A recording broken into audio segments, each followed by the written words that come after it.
Yasodhanandana Prajachana Ranjana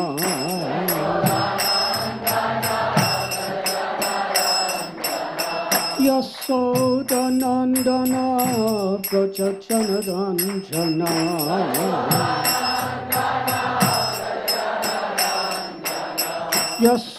Yasodhanandana Prajachana Ranjana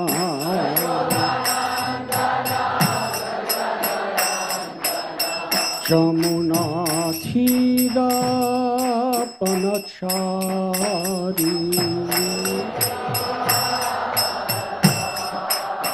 Jamuna Thira Panachari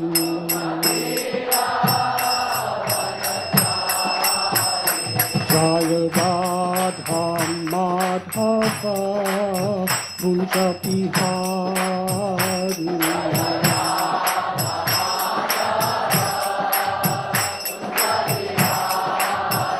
Jaya Radha Madhava Kunja Bihari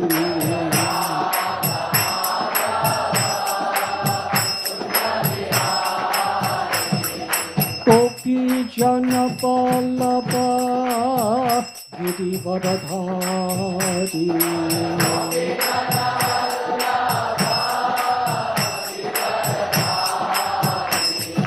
Gopi Jana Vallabha Girivaradhari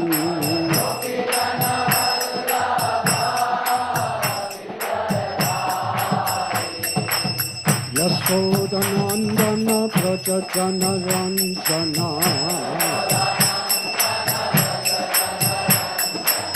Yasodhanandana Prajachana Ranjana Jamuna Thira Panachari Jamuna Thira Panachari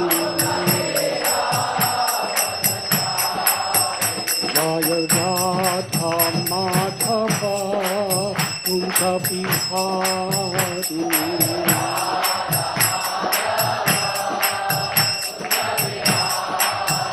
Jaya Radha Madhava Kunja Bihari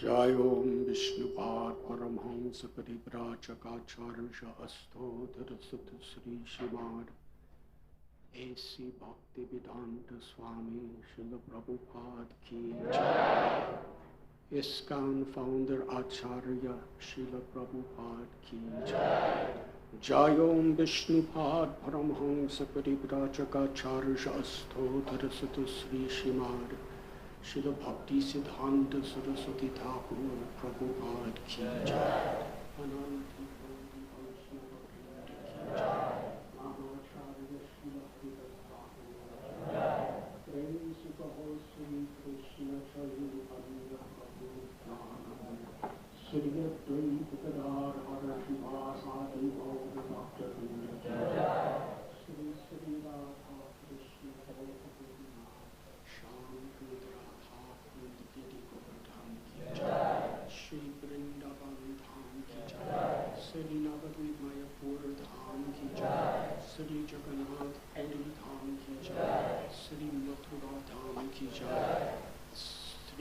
Dwarka Dham ki jai, Ganga Mayi ki jai, Yamuna Mayi ki jai, Bhakti Devi ki jai, Tulasi Devi ki jai, Samaveda Bhakta Brinda ki jai, Gaura Premanandi.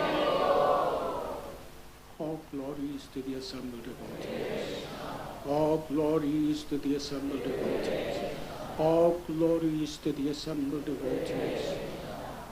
All glories to Sri Guru and Sri Gaura.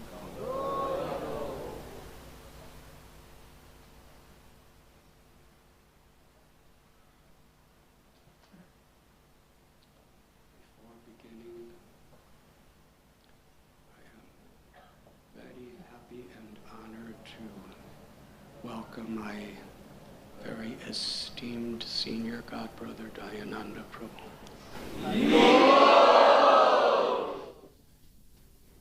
His Grace Dayananda Prabhu has such a history of his loving devotional service to Srila Prabhupada that we would have to take the time of many full classes just to begin to describe him. But he came to Srila Prabhupada in 1967 in San Francisco, the second center of Srila Prabhupada after 26 2nd Avenue. Dayananda Prabhu is the first temple president in Los Angeles, California. And Srila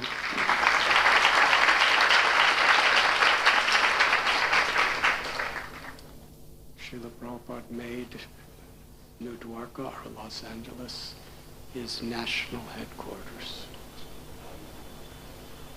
He also helped to establish the first school of ISKCON in Dallas, and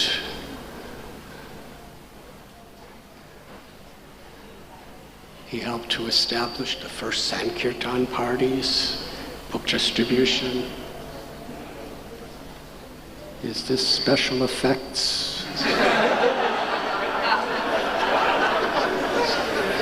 Some sort of creative art that is.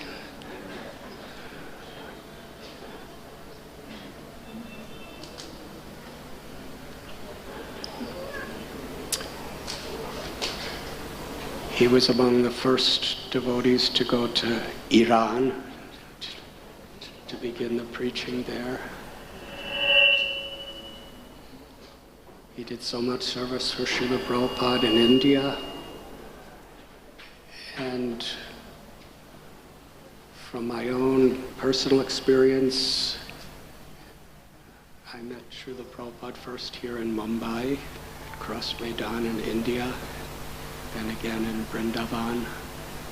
And when my visa expired, I had to go to the West, and I stayed at temple in Amsterdam, then London. And at that time, London was probably among the most successful temples in the history of ISKCON, on Berry Place. And when I arrived, just a little sadhu from India, the temple president was Dayananda Prabhu.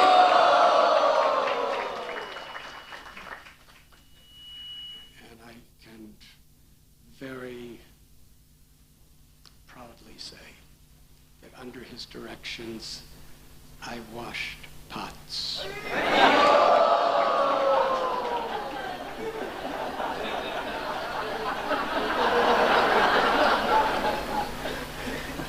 I was washing pots for all the devotees of Radha Londonishwar, and I was so grateful.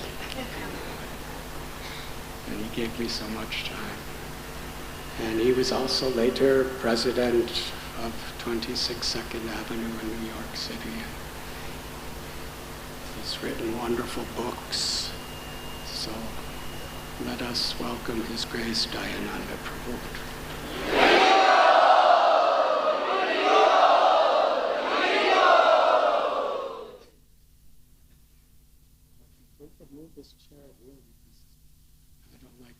He's like a deity. I don't like to have very bashful. I could stand up for just a moment.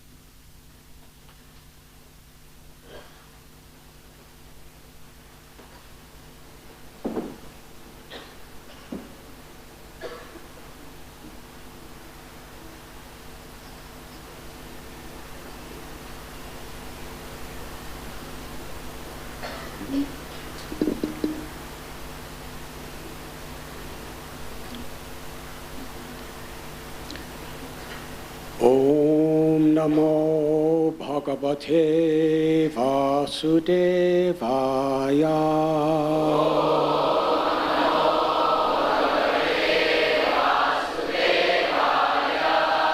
Om Namo Bhagavate Vasudevaya.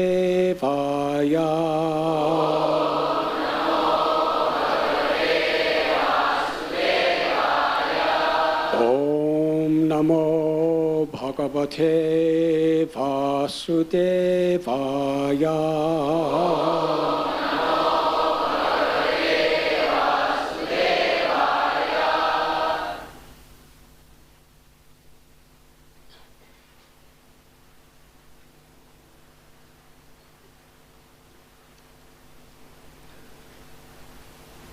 Utsritya sarvat Utsritya sarvata sangha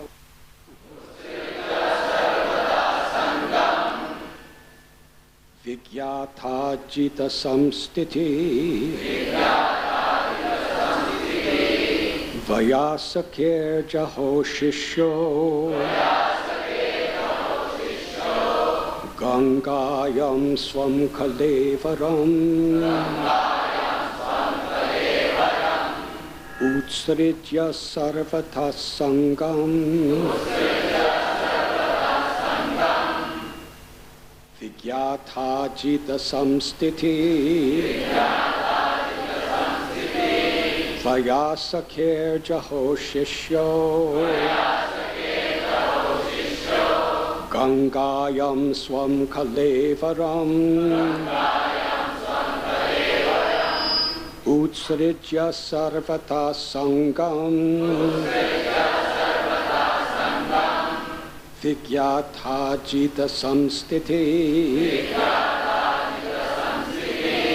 Vayasakir jaho shishyo Gangayam swam kalevaram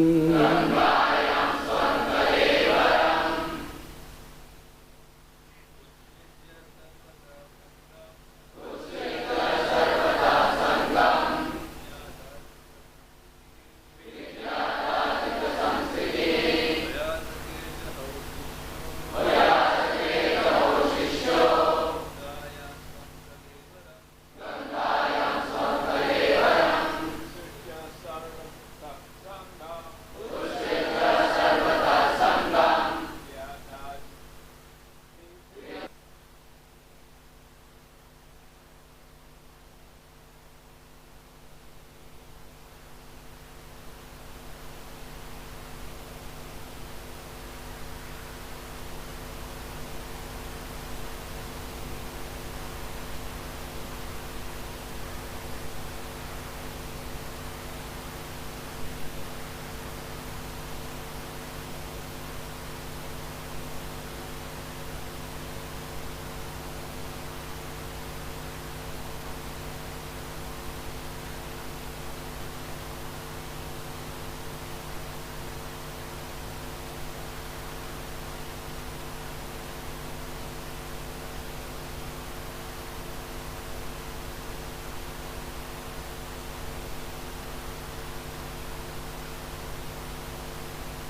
leaving aside.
Furthermore,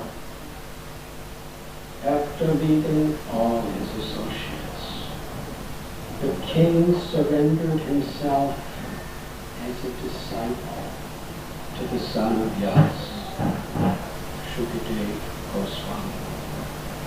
And thus he was able to understand the actual position of the personality of God.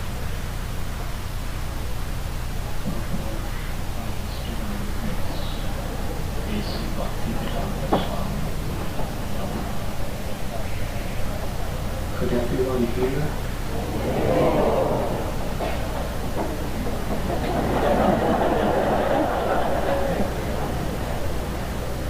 People that know sound similar.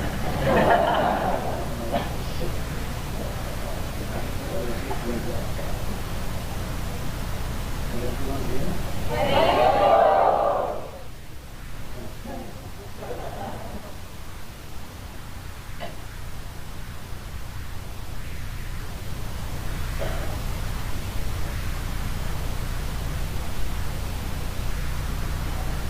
The word ajita is significant here.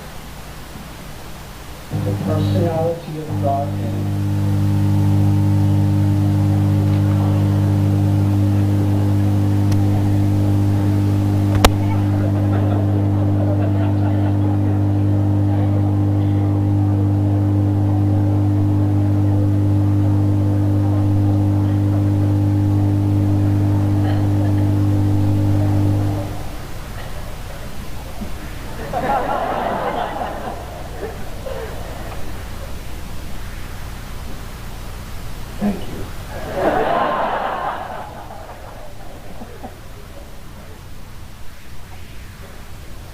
personality of Godhead, Sri Krishna, is known as Ajita, or unconquerable. And he is so in every respect. No one can know his actual position. He is unconquerable by knowledge also.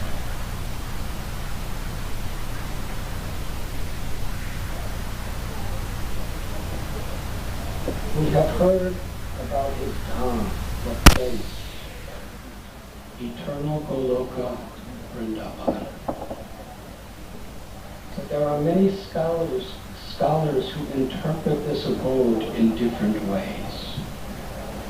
But by the grace of a spiritual master, like Shukadeva Goswami, under whom the king gave himself up as a most humble disciple, one is able to understand the actual position of the Lord. His eternal abode and his transcendental paraphernalia in that dham, or abode. Knowing the transcendental position of the Lord and the transcendental method by which one can approach that transcendental dham, the king was confident about his ultimate destination. And by knowing this, he could leave aside everything material, even his own body, without any difficulty or attachment.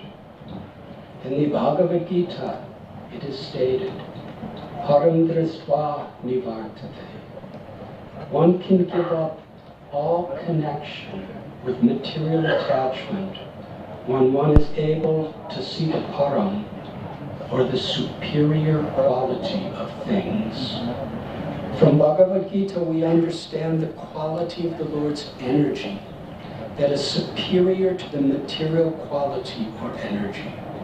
And by the grace of a bona fide spiritual master, like Sukadeva Goswami, it is quite possible to know everything of the superior energy of the Lord, by which the Lord manifests his eternal name, quality, pastimes, paraphernalia, and variegatedness.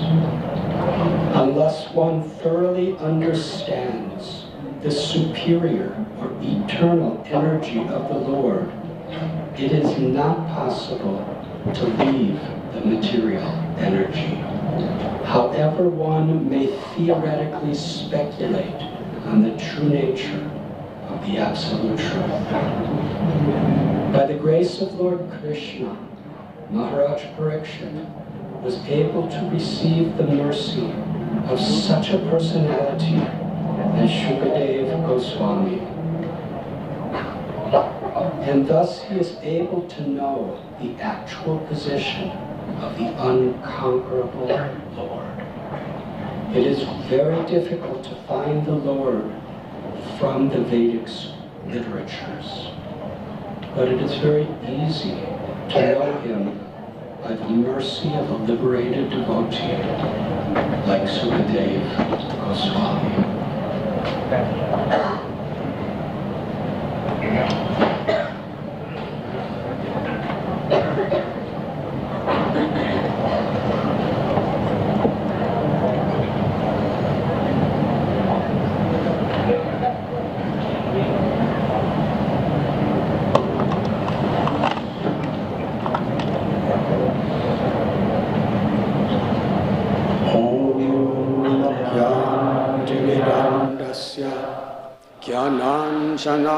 Shalakaya Chakshurum Militam Jena Tasmai Sri Gurave Namaha Sri Chaitanya Manobhishtam Stapitam Yena Bhutale Swayam Rupa Gadamayam Tadati Swapadantikam Vandeham Sri Guru Sri Jutha Padakamalam Sri Gurun Vaishnavanscha Sri Rupam Sagrajatam Sahakana Raghunathan Vitam Tam Sajivam Sadvaitam Safadutam Parijana Sahitam Krishna Chaitanya Devam Sri Radha Krishna Padam Sahakana Lalita Sri Vishakan Vitamscha He Krishna Karuna Sindhu Dina Bandhu Jagatpate Gopesha Gopika Kanta Radha Kanta Namostate Tapta Kanchana Gaurangi Radhe Vrindavaneshwari Vrishabhanu Sute Devi Pranamami Hari Priye Vansha Kalpatarubhyascha Kripa Sindhubhya Evacha Patitanam Bhavanebhyo Vaishnavebhyo Namo Namaha Sri Krishna Chaitanya Prabhu Nityananda Sri Advaita Gadadhar Srivasadi Gaura Bhaktabinda Hare Krishna Krishna Krishna Hare Hare Hare Rama Rama Rama Hare Hare Nama Om Vishnu Padaya Krishna Prishtaya Bhutale Srimate Bhaktivedanta Swami Iti Namine Namaste Saraswati Deve Gauravani Pracharine Jasunyavadi Astakya Satarine.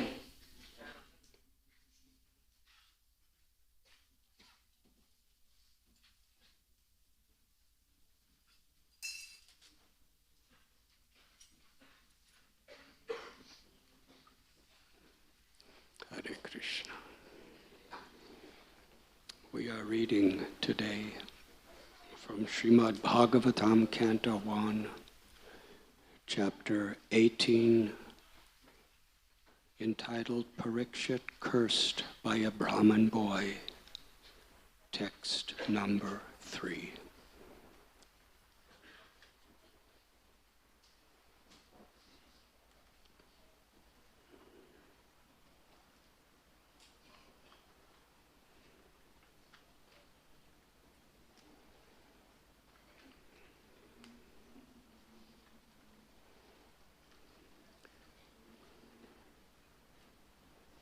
This first canto of Srimad Bhagavatam that we are reading from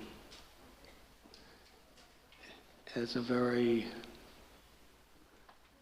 special, sacred place in the hearts of all of the devotees within our movement. In preparation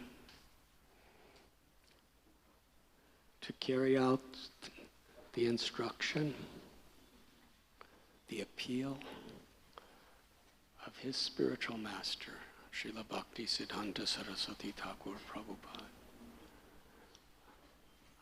our beloved Srila Prabhupada,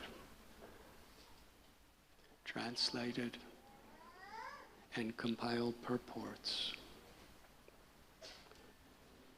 for the first canto.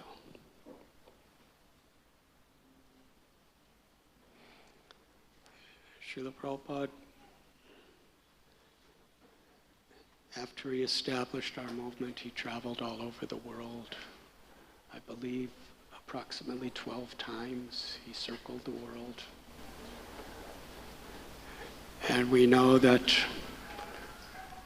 late at night, in the very, very early morning, when everyone else was resting, Srila Prabhupada would be writing his translations and purports, especially for Srimad Bhagavatam and Sri Chaitanya Charitamrita. The first canto was written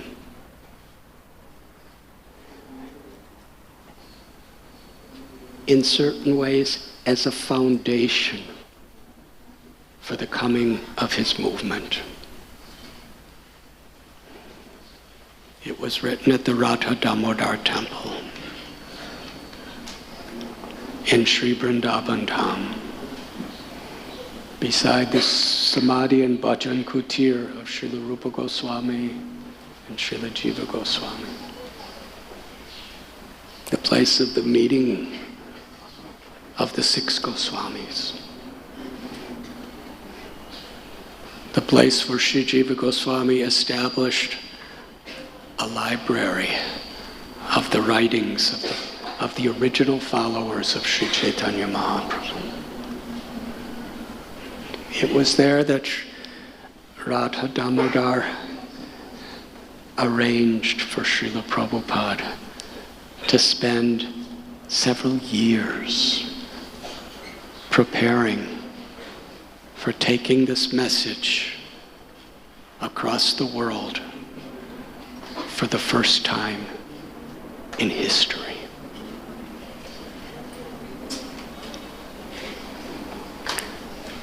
When Srila Prabhupada boarded the Jaladuta, he was 69 years old at the King George Dockyards in Calcutta.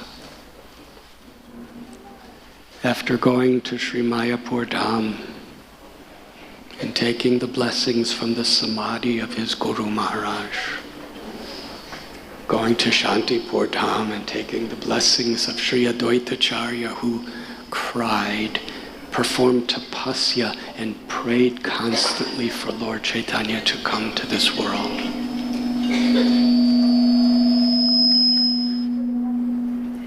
He boarded Jaladuta.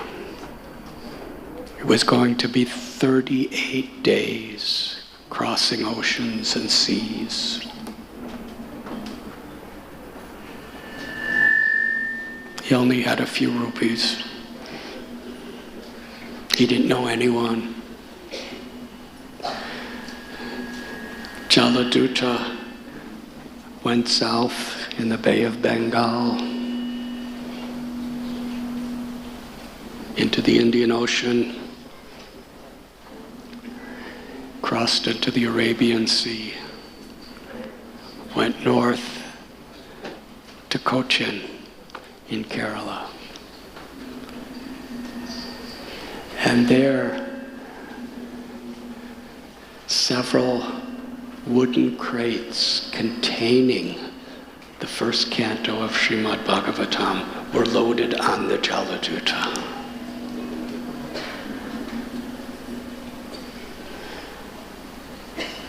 And Srila Prabhupada would sometimes say, I was all alone, going to a foreign land. But he had the holy name. He had the blessings of his Guru Maharaj, and he had the Srimad Bhagavatam. They were all on the boat with him.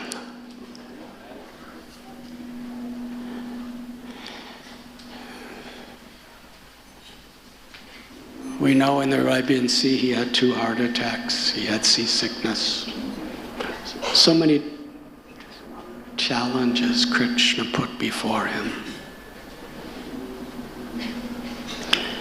And Srila Prabhupada, when he was in Radha Damodar temple, praying to Radharani and Krishna, praying to his Guru Maharaj, praying to Sri Rupa Goswami and all of our acharyas, he carefully studied the commentaries of all the great prominent acharyas.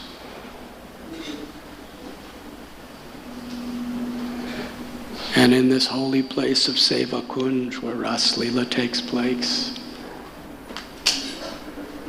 he meditated, he prayed, and then he gave to the world and to each and every one of us personally the Bhaktivedanta purports. Srila Prabhupada sometimes said that he didn't know how long he would have to live.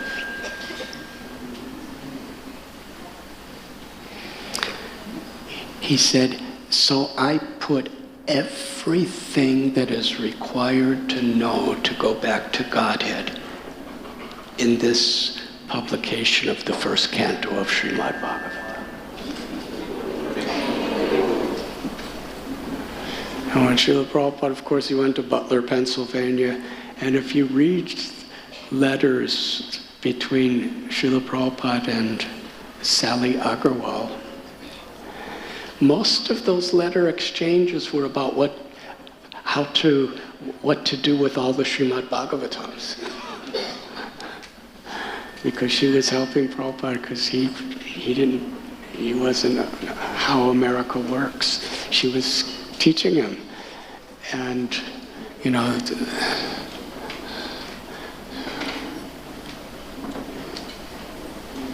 it was just last year that Her Grace Sally Agarwal departed from the world. And it's very wonderful. The day I landed in America, I was in Europe.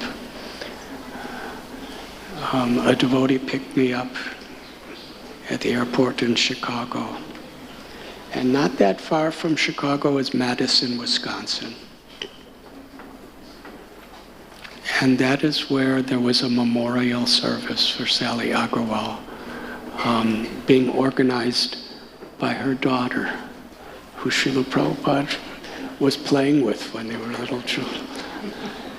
in Butler, Pennsylvania. There was a daughter and a son, and Prabhupada was, there's photos of Prabhupada playing with them.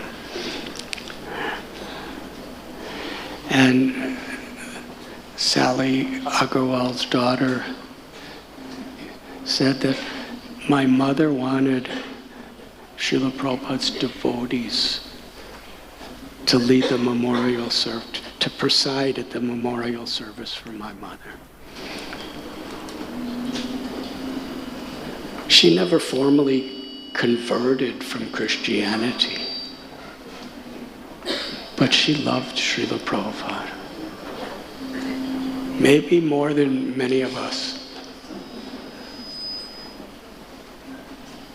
And she was there really, in her own way, to assist Srila Prabhupada.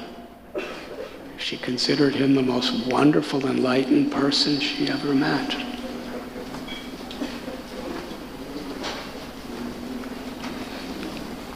So when Srila Prabhupada came from Butler, Pennsylvania to New York,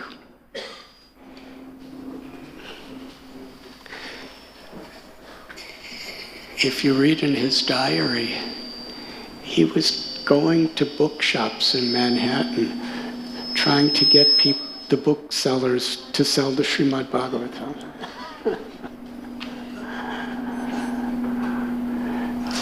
And if they didn't want to buy it because they didn't see the market, Prabhupada would just say, you take it, and if someone buys it, you could give me a percentage, I'll come back.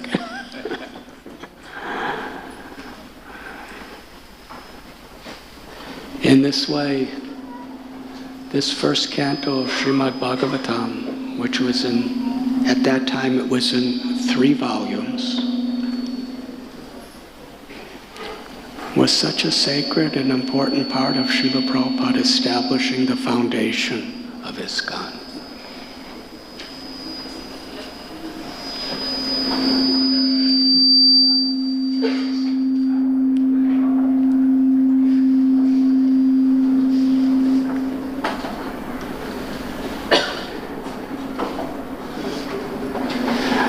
I think there's Bhagavatam class every day for the last 35 years here, and we've been using the same sound system. This is an example how in Krishna consciousness everything is ever new. We're just trying to figure out how to use the sound system we've had for years and years. So we may as well be happy with whatever's going on. And if we study this first canto, we see in Srila Prabhupada's purports such a brilliant, comprehensible, and practical presentation of Krishna consciousness. And his introduction, he wrote a summary of the whole life of Lord Chaitanya, who is the personification of Srimad Bhagavatam. Krishna in the mood of his devotee to teach us how to be devotees, with the heart of Sri Radharani's compassion.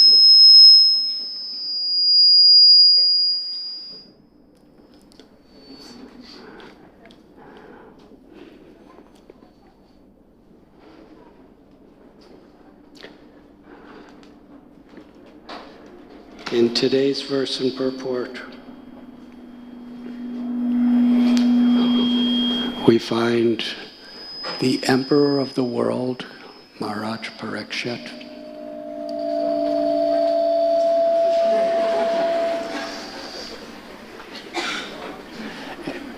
Am I doing something wrong? Does it have to do with this?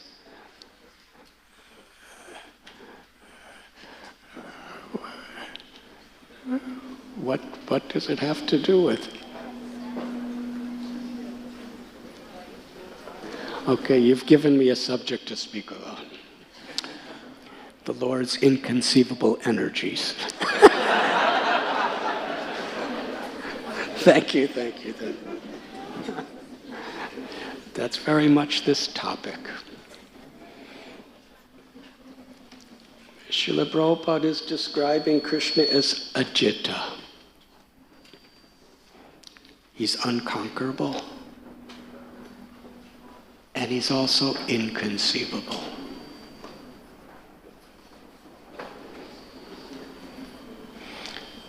And it cannot be simply by knowing academically, intellectually, that we can understand Krishna. He cannot be conquered by our intelligence. He cannot be conquered by anything we do or say.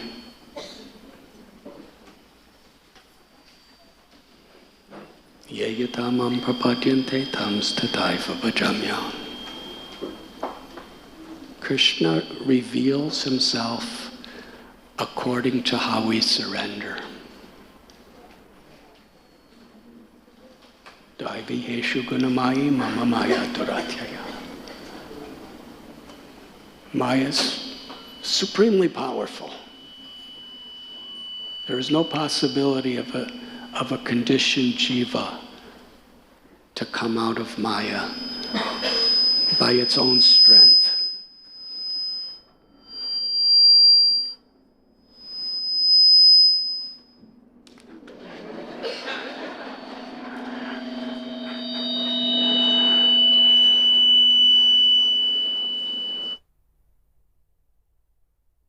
We are experiencing the variegatedness of Krishna's energy through this.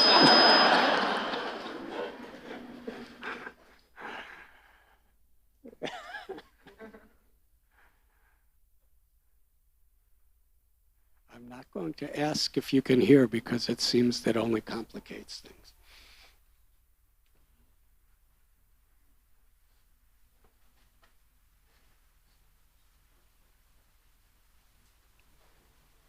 To take shelter of Krishna, to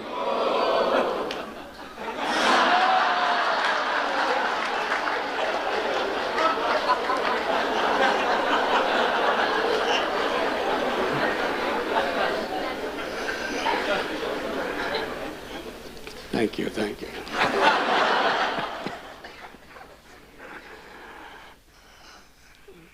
To take shelter of Krishna, to surrender to Krishna, is the means by which we express our desire to love Krishna. And according to how Krishna sees from within our hearts our sincerity, Krishna gives us understanding.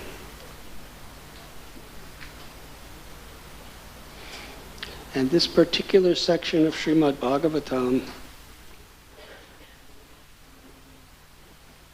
is so vital to understand how to practice bhakti in the context of today's world.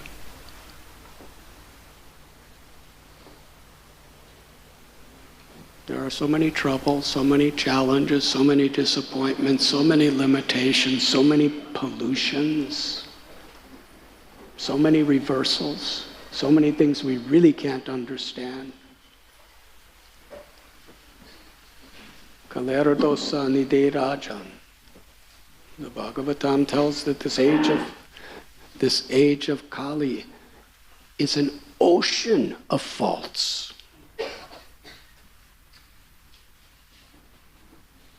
And it's not that the people in the world are just sitting on a shore looking at it. We are all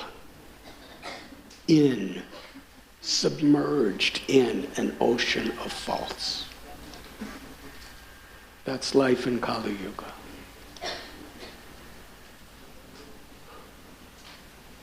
So if you are in the middle of the deepest, hugest ocean of faults, and you're wet. Do you become bewildered? Why am I wet? If you're in Kali Yuga, you're subjected to everything. But there's one benediction, that if we sincerely take shelter of the holy name of Krishna, we will be given. It's not that we attain, we will be given the perfection of liberation.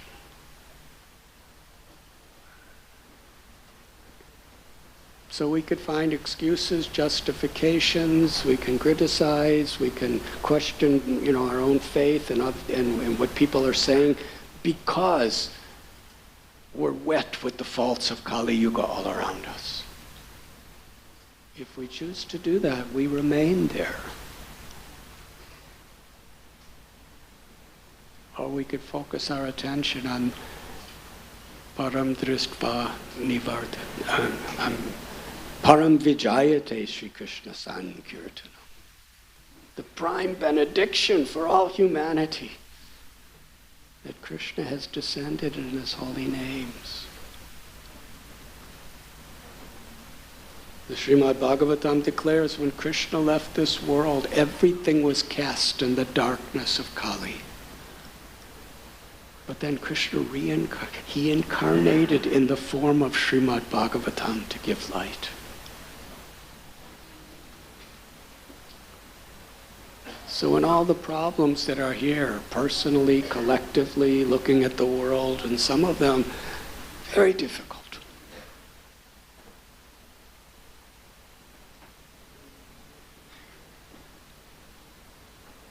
philosophers try to figure it out. But Krishna tells Vedaishcha sarvera hameva vidyo vedanta krit veda videvacha. Ultimately, all knowledge is meant sarva dharman parityasya mamekam sharanam, to surrender, to culminate in taking shelter of Krishna. And somehow or other, in this little span of life that we all have, we have the opportunity to fully absorb ourselves in this blessing.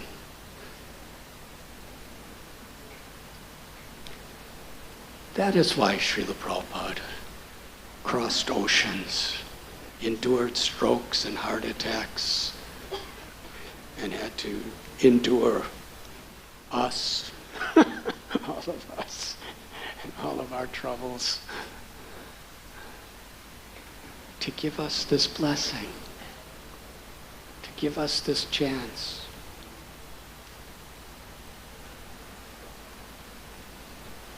To be happy in this world is to be grateful for the blessing we received.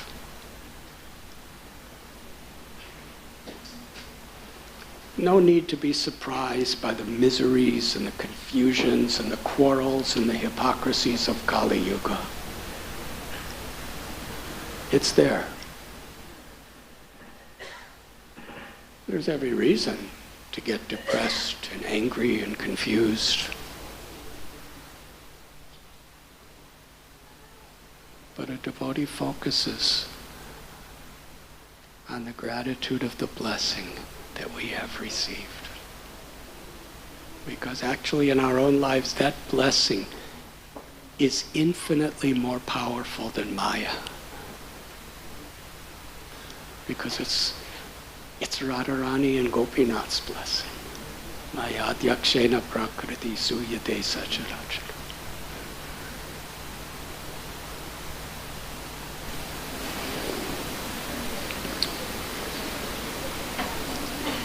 According to the translations and the purports of the first canto, in the previous chapters that we're reading from, it is described that Kali Yuga entered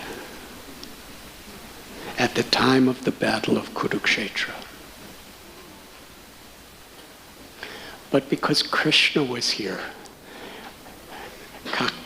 Kali was dormant. Kali was here, but could not really create any effects. Now in previous yugas, Satya Yuga, Treta Yuga, Dwapara Yuga, we read there were reversals in those days too. There were demons, asuras like Hiranyakashipu, Hiranyaksha, Ravana, Kumbhakarna, and so many others.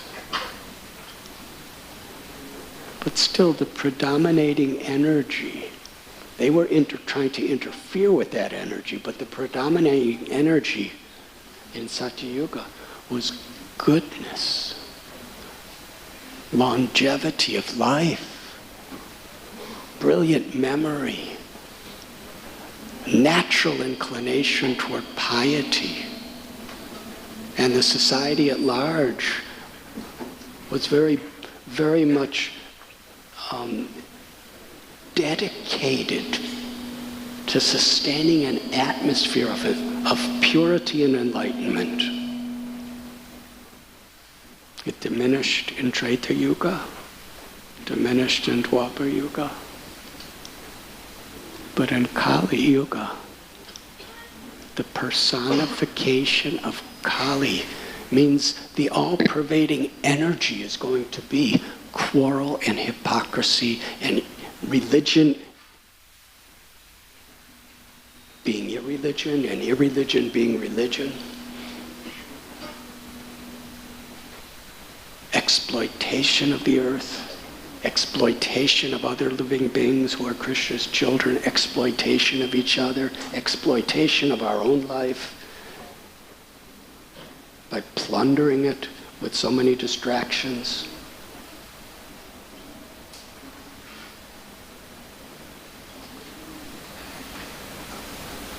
Kali entered at the time of Kurukshetra battle.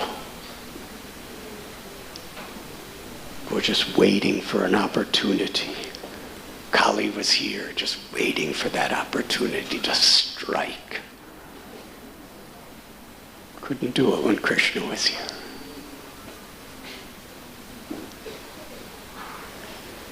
After the battle of Kurukshetra, Krishna personally oversaw the coronation of Yudhisthira Maharaj as the emperor of Hastinapur, which is the capital of the kingdom of the entire planet Earth.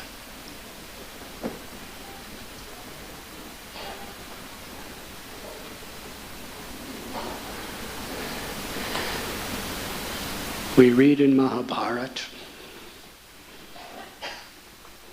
which is approximately 100,000 verses by Srila Vyasadeva. And then we read the very essence of Mahabharata and its explanations by the same author, Vyasadeva, in Srimad Bhagavatam.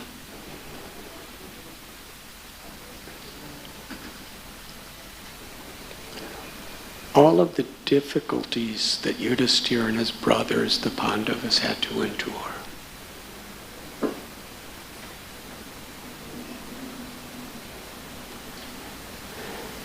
Two of the primary scriptures are Ramayana and Mahabharata.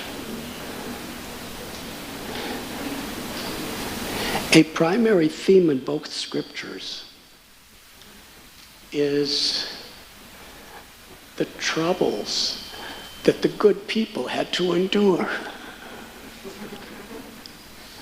Ram, Sita, and Lakshman were banished, exiled for 14 years. And we read about all the different asuras they had to fight.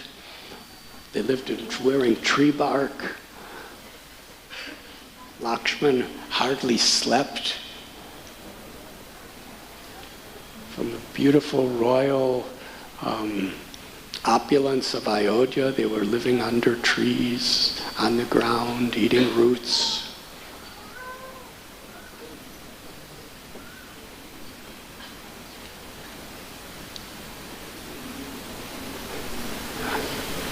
Just a few moments ago, I welcomed our Shikshastakam Prabhu. He's our temple president for Panchavati, Nasik. There's the Kalaram Mandir, it was just a little hut, little straw hut with some wood that Lakshman built for Ram and Sita. Ram would not allow him to build anything more, because we must honor our father's word. We're banished. We have to live with nothing in the forest. It was there, near the Godavari River and the Kapila River, Tapovan, that Suparnika came. And then close by in the Janastan forest, Kara and Dushan and 14,000 soldiers attacked. And they put Sita in a cave, Sita Gufa, yes? It's near the Panchavati where the banyan trees are. And while Lakshman guarded the opening of this little underground cave that Sita was hiding, being hidden in, Ram single-handedly fought the most powerful brothers of Ravana with their thousands and thousands of soldiers.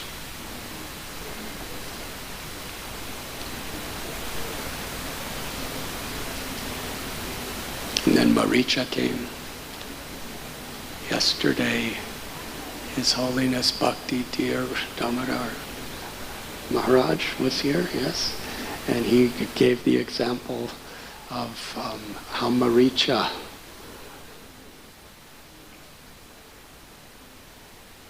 it was at Vishwamitra Muni's ashram when Ram first came out of Ayodhya to help Vishwamitra Muni, Ram and Lakshman, that Subahu and Maricha both attacked to pollute the ashram and destroy the sacrifice.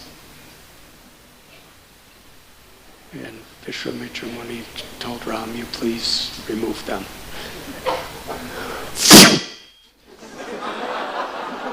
He shot one arrow and it killed Subahu instantly. Then he shot another arrow, which was even louder. And it hit Maricha in the chest, and what a miracle. This is a razor-sharp arrow. He took this, it hit Maricha in the chest, it didn't kill him. It just threw him 800 miles away into the ocean.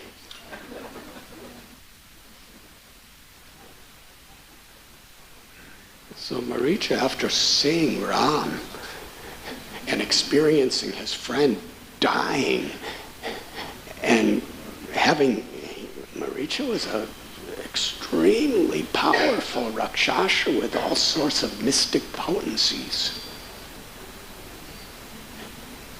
And Ram was he was like a teenage boy. His father was so afraid for him to go out alone because he never had really left home before.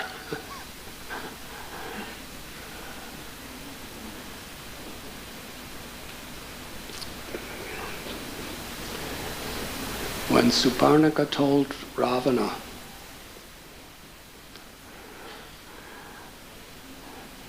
that there's this beautiful girl, she's the most beautiful girl in the universe, and I know you especially like beautiful girls. I tried to bring her to you. In my selfless service to you, my brother. Actually, she wasn't thinking anything about Ravana at that time. She just wanted to enjoy Ram. She wanted to enjoy Ram. And because Ram was faithful to Sita, she wanted to kill Sita. She actually lunged at her with the intention of killing her and eating her. And Ram told Lakshman to stop her.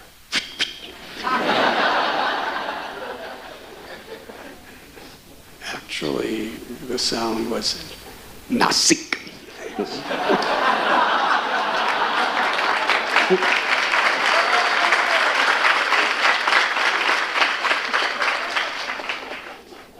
Cut off her nose. Cut off her ears too. Yeah. And Suparnago, she was a Rakshashi, but still she was quite proud of her beauty in her own way. So she was humiliated, she was in pain, she ran away, she told Kara and Dushan, her two brothers, you can't stand for this. They attacked, and when she went back to Ravana, he killed your brothers, he killed your armies, look what he has done to me, do something. But most of all,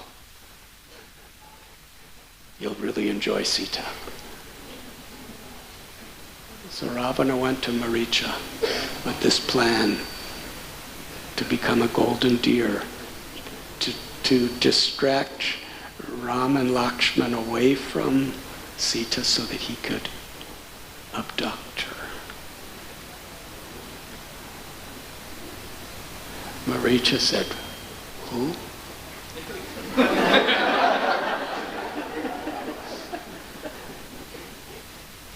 Ram? He begged Ravana, don't do it. I have seen Ram.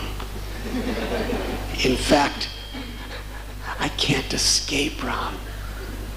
Ever since I saw him, he is the absolute truth. He's the Supreme Personality of Godhead. He's all powerful. This is what he did to me. Even though he's all beautiful, he's also, he's terrifying. Krishna reveals himself according to how we approach him. To Mother, to Kausalya and Dasarat, he's just the most beautiful little boy. To Maricha, he's beyond the terror of death personified. He said, I am living in total fear of Ram. You see, here I am. I used to be a king and a Rakshasa and all of that. Now I'm just living as a hermit in the forest, wearing tree bark, eating roots and herbs. Why? Because I'm hiding from Ram. But when I look at a tree, I see Ram behind the tree coming to get me. When I see a bush, I see Ram behind the bush coming to get me. When I look at the cloud, I see Ram coming from behind the cloud to get me. When I look at the sky, I see Ram in the sky coming to get me. When I see the sun, I see Ram in the sun coming to get me. When I see the moon, Ram is coming to kill me, to punish me. Wherever I look, in the earth, in the water, in the fire, in the air, in the ether, Ram is always there. Everything I hear the sound of Ram coming to get me. Maricha was definitely Krishna conscious.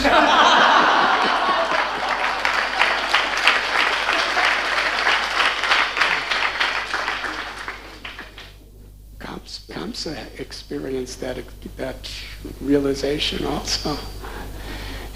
He said, I'm just hiding from him. Ravana, you have Sri Lanka, you've taken the wealth of your brother, Kuvera. You have you have more opulence in Sri Lanka than the king of heaven. You and your son have conquered the king of heaven. You already have Mandodari and so many beautiful queens. Practically a kingdom where constructed mainly of pure gold. Can you imagine? He said, just go home and be happy. But if you try to take Sita away from Ram, you are dead, you are finished. Ravana was so arrogant by his own accomplishments, his own knowledge, his own strength, his own victories. He couldn't hear. And yesterday, Maharaj was saying that Ravana told Maricha, if you don't do what I'm saying, I will kill you at this moment. And Maricha understood at that point he was destined to die. It's better to be killed by Ram than Ravana. If Ravana kills me, I'll probably go wherever Ravana's destined. But if Ram kills me, I'll go back to God. So he took that form of the golden deer. This all happened in Nasik. And I haven't been many years, Sita Harana, where Ravana took the form of a sadhu, and then he kidnapped Sita. Just in the outskirts is Tarket, where Jatayu tried to defend Sita and perform the ultimate sacrifice of love.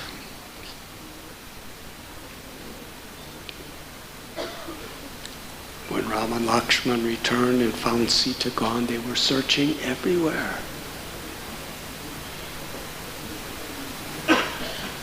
Jatayu told, Ravana has taken her in the southern direction. In Kishkinda they met Sugriva and Hanuman, Angada and the Vanaram army. And eventually there was the Great War of Sri Lanka. And Srila Prabhupada describes that because Ram was honoring the word of his father, when it was going to be one of the greatest wars in the history of the world, Ram could have gone back to Ayodhya or even sent a message to Ayodhya, send the armies. But in honor of him being in exile, he didn't do that. He gathered the monkey soldiers, and the great battle of Sri Lanka was fought.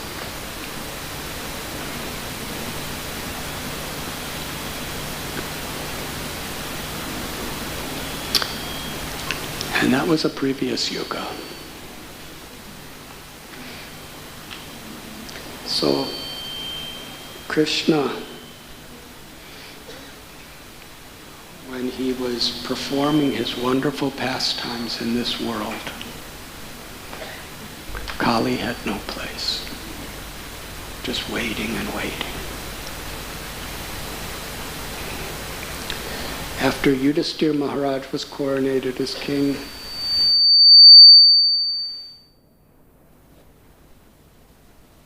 we read in the first canto about his mother, Queen Kunti,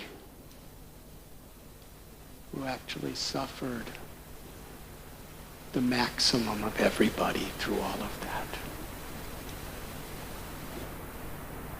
Srila Prabhupada gave an example, and it could be applied in so many ways, these examples, of a book called Shah Jahan. And somebody read the book not so long ago when it was written. Prabhupada was referring back to it. And it was all about the atrocities of Aurangzeb. And somebody asked the author, why didn't you name it Aurangzeb? Because that's what the whole book is about. There's not that much about Shah Jahan. And the author said, actually, the book is about all the things he's doing, his father suffering because of it. So when we think about the banishment of Ram and all of that happened, what was the heart of Kausalya, Ram's mother, Sita's mother, Lakshman's mother, from a perspective of love? And in Mahabharata, and in this section of Srimad Bhagavatam, all the challenges that the Pandavas endured before the exile, during the exile, after the exile, the person who was affected maximum was Kunti, the Queen Kunti, because she's the mother. She's feeling so deeply for them. And when all the problems were solved, all the dangers and calamities were behind them, now Yudhisthira is the undisputed king. When Krishna is about to leave, Kunti's praying, Vipadashantu Shashashva Tatra Tatra Jagat. Krishna, let those calamities come again and again, because in the face of these dangers, I had nowhere else to turn except you.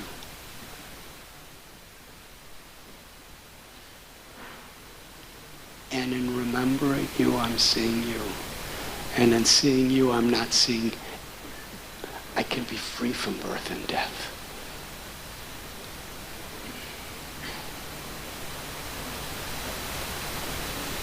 The Bhagavatam tells padam padam yad vipadam datesham. In this world, there is danger at every step.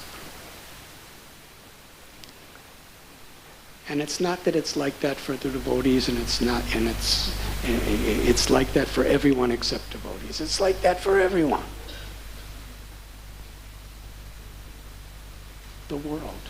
But when we take shelter of Krishna, we receive. It's not that physically we're not going to grow old, get diseased, and die, but when we take shelter of Krishna, in Krishna's blessing, we are transcendental.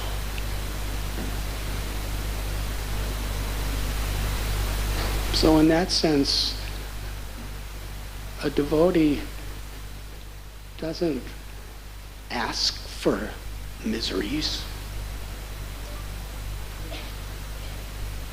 but sees miseries when they do inevitably come as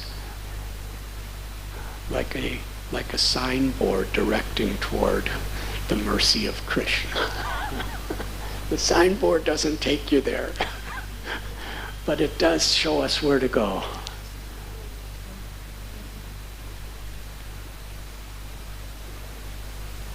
And that is Kunti's lesson. And in Los Angeles, the temple that Dayananda Prabhu originally opened and was there for several years as the president, Srila Prabhupada spent, I think, about a month. He spoke every day, giving classes on the prayers of Queen Kunti. And Prabhupada wanted it to be made into a book, and it is, the prayers of Queen Kunti. His lectures,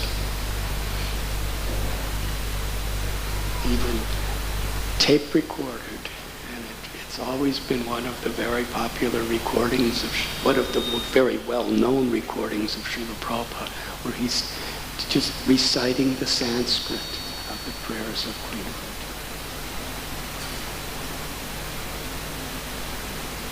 Kunti. And Srila Prabhupada spoke extensively from the prayers of Prahlad Maharaj also.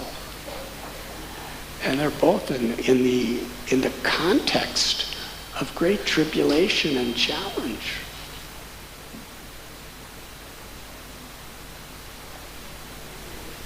So Krishna returned to Dwarka after he stayed back for Kunti for some time. And Yudhisthira Maharaj ruled the world.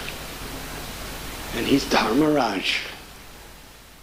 The whole world, the Srimad Bhagavatam describes the incredible spiritual, social, environmental, economical prosperity of this planet. And Srila Prabhupada writes, it wasn't just because Yudhisthira Maharaj was ruling. It's because Yudhisthira Maharaj, how he ruled. He loved every one of his citizens in every species of life, what to speak of what varna or ashram a human may be. He loved them and cared for them as his own children. This is not my kingdom, this is Krishna's kingdom. And everything in this kingdom is Krishna's property, and everyone in this kingdom is Krishna's child. And Krishna has entrusted me with this responsibility for the physical, emotional, and spiritual upliftment and happiness of everyone. Because Yudhisthira Maharaj loved all the citizens and expressed it with such a sense of responsibility, all the citizens loved their king. And when all the citizens love the king,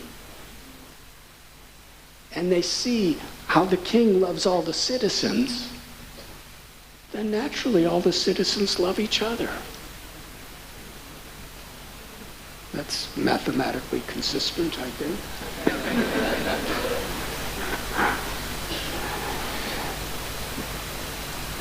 That is ideal leadership. And Maharaj Yudhisthira, he's considering every one of his citizens as a child of Krishna in his care.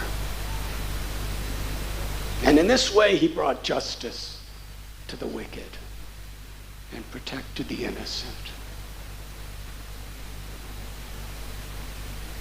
Maharaj Yudhisthira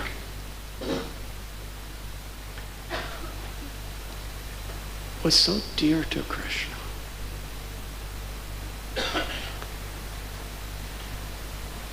He was so surrendered to Krishna. And bhakti is so inconceivable. On one hand, he performs the Rajasuya Yajna. It's really a difficult yajna to perform. And the inner purpose of the Rajasuya Yajna is to establish the most important person on the planet. And usually it's the king that is honored in this way. But Yudhisthira Maharaj performed the whole Rajasuya Yajna to establish Krishna as the supreme, most worshipable person and who everyone should surrender to. He's personally and publicly demonstrating in the most grandiose and prominent way Krishna is the Supreme Lord. And at the same time, he's engaging Krishna to be his messenger. Krishna, give my, please, like a postman. This is my message. Deliver it to Duryodhana. And Krishna's going back and forth. He's a messenger. Krishna's doing so many simple services. For Yudhisthira's younger brother, Arjuna, Krishna's his charioteer. Krishna's watering his horses.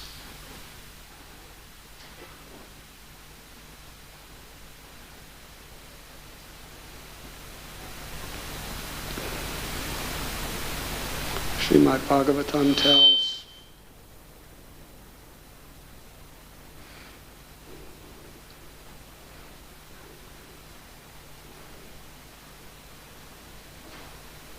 one day Arjuna, who had gone to Dwarka for a mission, he was very late in returning to Hastinapur. And Yudhisthira Maharaj, waiting, he began to see a natural phenomena which was manifesting one inauspicious thing after another.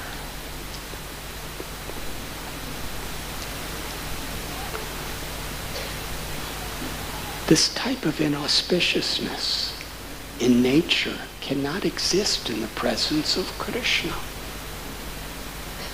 He didn't, in his heart of hearts, he feared. Is Krishna gone? And then Arjuna arrives. He had never seen Arjuna like this. When they were banished into the forest, when they were in the most critical, crucial situations in the battle of Kurukshetra, when Abhimanyu, the son, was killed, he saw Arjuna angry, he saw Arjuna very much distraught. But now he saw Arjuna in a pathetic state. And Yudhisthira Maharaj was asking Arjuna, why are you like this? And he asked so many reasons why a person could be despondent. Did this happen?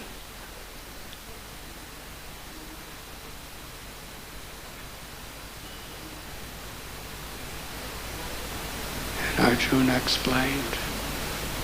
And how beautiful this chapter is, a previous chapter, Arjuna's explanation. Krishna, our everything, along with the Yadu dynasty, they have all left the world. And without Krishna, Arjuna was powerless.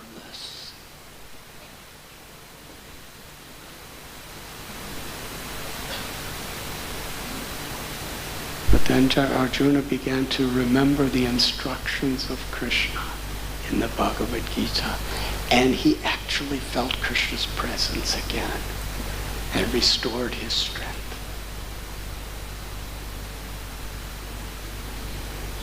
So yes, Yudhisthira Maharaj and Arjuna, they were in the most profound, inconceivable separation from their Lord and Master Sri Krishna. And after Krishna left, then Yudhisthira Maharaj understood Kali Yuga is here. But still, Kali Yuga couldn't do all that much when Yudhisthira Maharaj was still the king. But he was taking control of the world.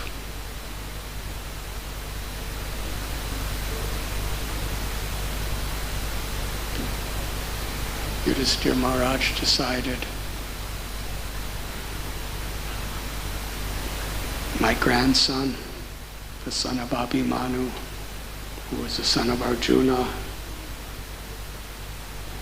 he's been trained,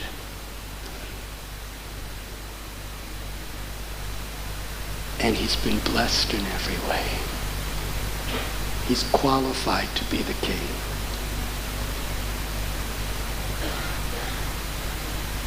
Yudhisthira Maharaj coronated Parikshit Maharaj as the emperor. And in his love for Krishna, he also coronated, and this is in the page of Bhagavatam, he coronated Vajra, Krishna's great-grandson, to be the king of Mathura in Vrindavan. And then Yudhisthira Maharaj took off all his royal garments, and just put on the simple clothes of an ascetic. And without saying anything to anyone, he just left.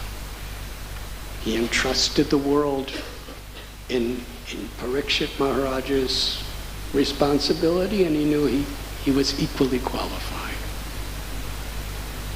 And seeing their brother leaving, Arjuna, Bhima, Nakula, Sahadev, they all left also just to absorb themselves in remembrance of Krishna. It's really an example of the idea of succession in a very dramatic way. And Draupadi and Subhadra, they just seen what was transpiring. They focused 100% of all of their attention exclusively on Krishna.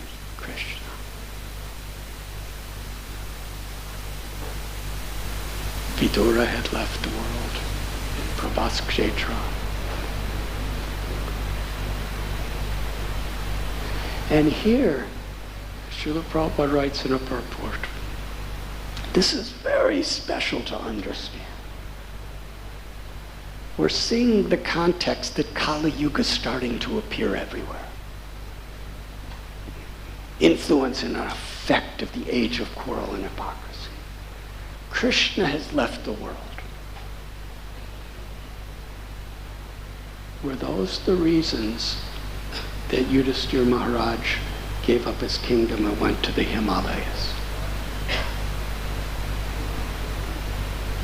Because we already read that in the absence of Krishna, in his separation, remembering his instructions, Arjuna felt Krishna's presence. The separation was still there, but the presence of Krishna in his instructions was an even deeper experience of Krishna, love and separation. Yudhisthira Maharaj was feeling that presence of Krishna in his instructions, in his heart, in his absorption. And as far as Kali Yuga's effects, that wouldn't be a reason for, it's not that Yudhisthira wants to just leave that for Parikshit Maharaj. Now that things are real bad, it's yours. So why did he give up the kingdom and go to the Himalayas? Srila Prabhupada explains. Bhagavad Gita tells what great people do, what leaders do. The people of the world follow that example. That becomes the standard of what is valued. Values are so crucial, individually and collectively, in our society. And really what is the understanding of values? It's very much Mahajano yena gata sabandha yadyara charati strestas. What leading people do, that establishes to the world what are the values that we should hold sacred. What is really important. And Yudhisthira Maharaj, from a spiritual spirit of compassion to all, he needed to set an example. The example is we shouldn't be attached to anything. We should perform our duties to the Lord, to the Lord's world, to the Lord's children. But the ultimate goal of life is not I and mine. It's to absorb our hearts and souls in Krishna. So as soon as somebody else was qualified to rule, Parikshit Maharaj, he gave all of his opulences, all of his power, all of his everything, happily, to Parikshit Maharaj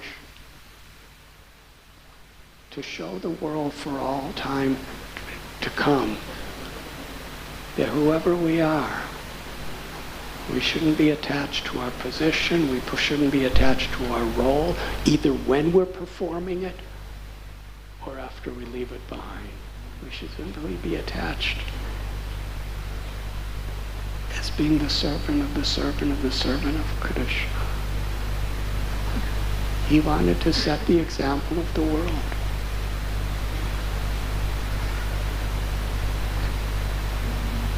To leave everything and just surrender his heart totally to Krishna. But he was doing that when he was king too. But as an example to us. So now Parikshit Maharaj is king. We're getting closer to today's verse.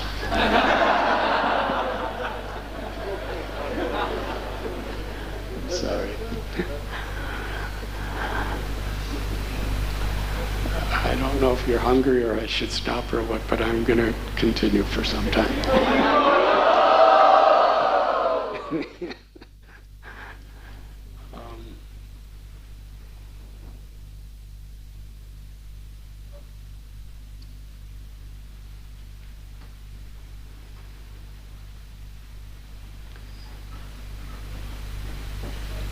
Parikshit Maharaj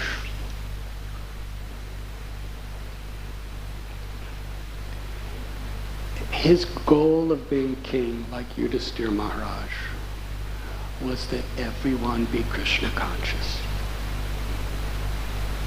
Because it's that spirit of recognizing the presence of God and samsadhyat haritoshanam, whatever our role to please God is our true success. He lived it.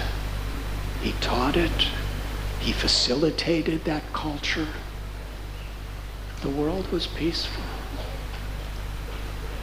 And it's described, he got on his chariot. It had the flag of a lion.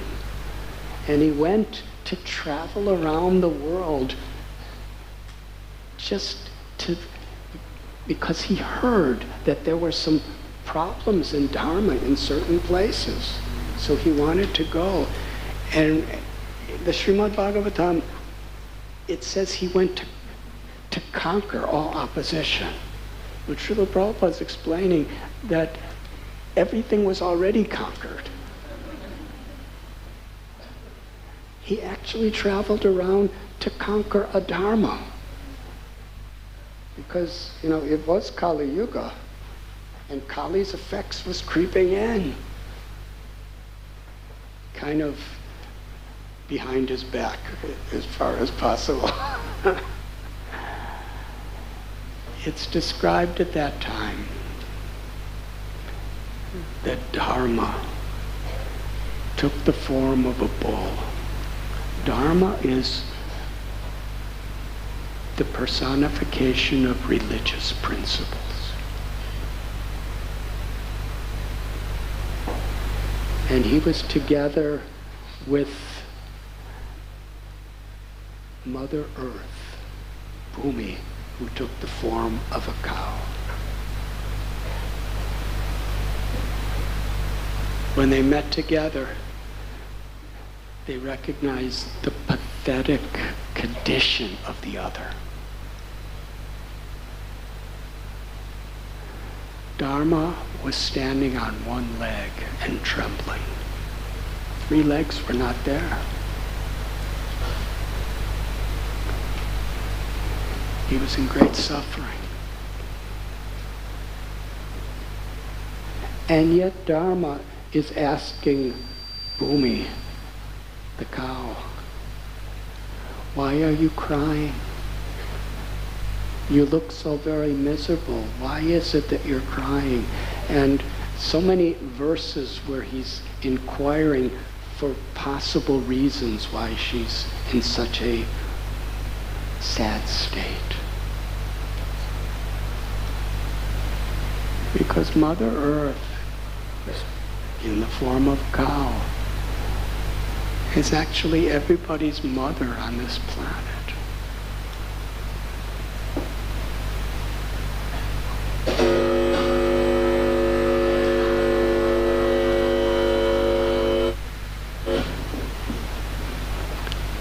Prabhu. Thank you.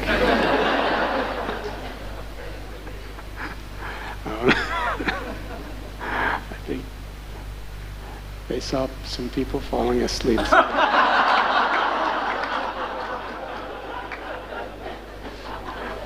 Consciously or unconsciously.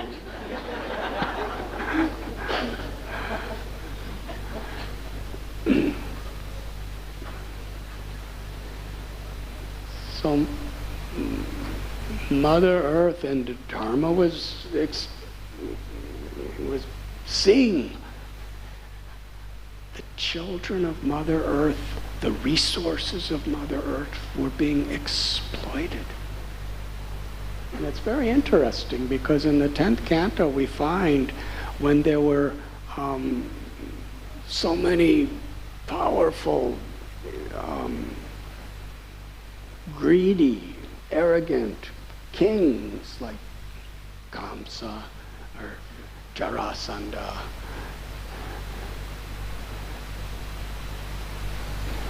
Mother Earth, Bhumi, took the form of a cow at that time too. And she went to Brahma, the original guru, and explained, I need shelter. And Brahma, along with the demigods and Mother Earth, they went to the shore of the ocean of milk and they prayed to Lord Vishnu to come and save them. They took shelter. Bhumi was crying, not for herself, for us, her children. And Krishna responded to Mother Earth's tears, and he incarnated. And Bhumi was explaining, as long as Krishna was here, I was so happy because Krishna's lotus feet that has so many auspicious markings on them, they were always walking on me. I was being decorated with the dust of the feet of Krishna. And I was prosperous. The ecstasy was manifested as so much, my hair standing on end in the form of everything growing, so flourishing. And she was describing the incredible prosperity physically, emotionally, and spiritually on the earth when Krishna was here.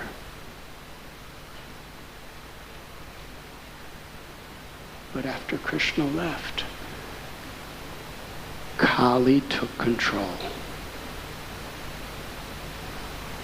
The personification of Kali, the energy of Kali. And how difficult for a mother to see her children suffering. We describe Kausalya's suffering when Ram was banished, Kunti's suffering when her children were put through so many crises.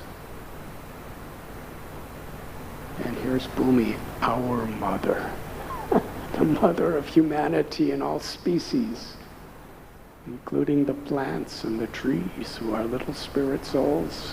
Of course, we're all little spirit souls. In those forms who are all her children. When Krishna was there, everything and everyone was flourishing because there was Sanatana Dharma, there was compassion, there was love, there was respect. But now the mother cow, she's suffering piteously to see the condition of the world, the condition of her children.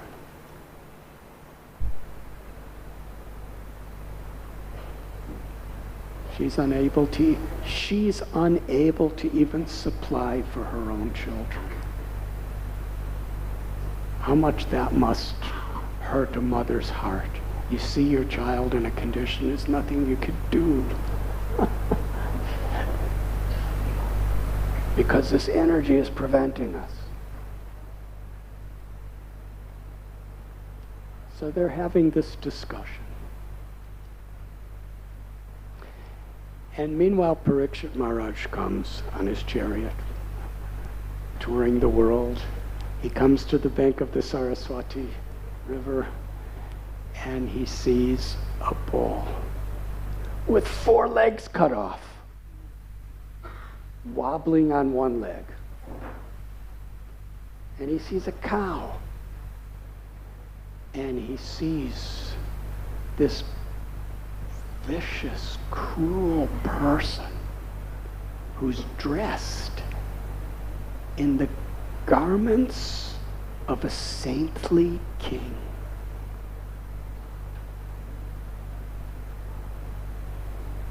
He's ruthlessly beating the cow and the bull. Beating and beating and beating. They're crying helplessly. And this person is dressed like a representative of God, because the king is supposed to represent God. Seeing this hypocrisy, not only was he a dharma, but he was hypocritically posing himself as religion, as greatness, as the protector, the king. And the innocent bull and cow are being beaten. They're crying. They're helpless.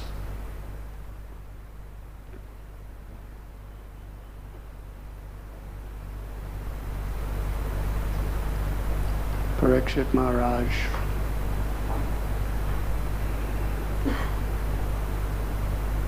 he inquires from Dharma the bull that you have 4 legs representing cleanliness, austerity, mercy, and truthfulness. I see 3 are cut off. All that's left is the leg of truthfulness, and that's wobbling. It's about to fall.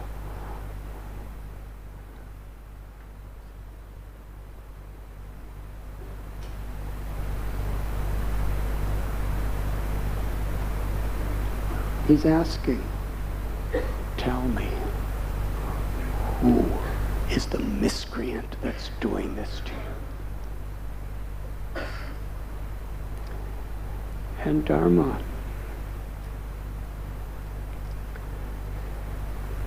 he doesn't just say it's this person.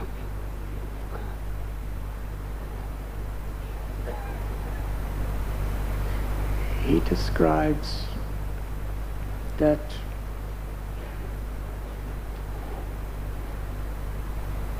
there are various, actually, I don't know, the verse is beautiful, but he's describing according to my remembrance, that there are various theoretical philosophies to describe why we suffer.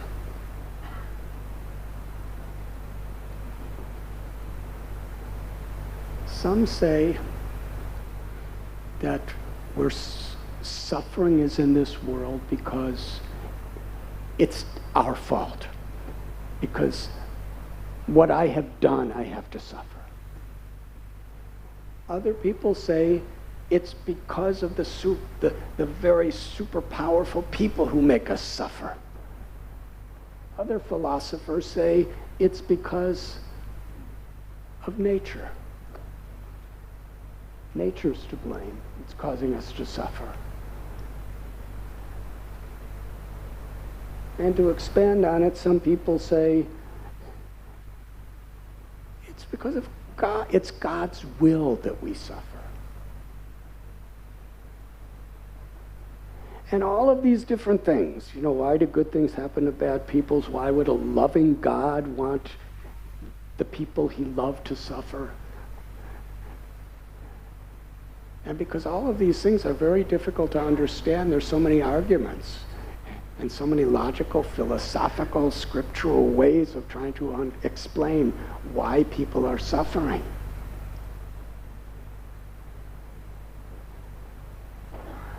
And Dharma said to Parikshit Maharaj, you can decide. And Parikshit Maharaj said, the cause of all this suffering is the inconceivable nature of the Lord's energies. The inconceivable nature of the Lord's energies. And this is a similar conclusion as Bhishma in the Srimad Bhagavatam, when he was about to surrender to Krishna for his last moment, the passing of Bhishma in Kurukshetra.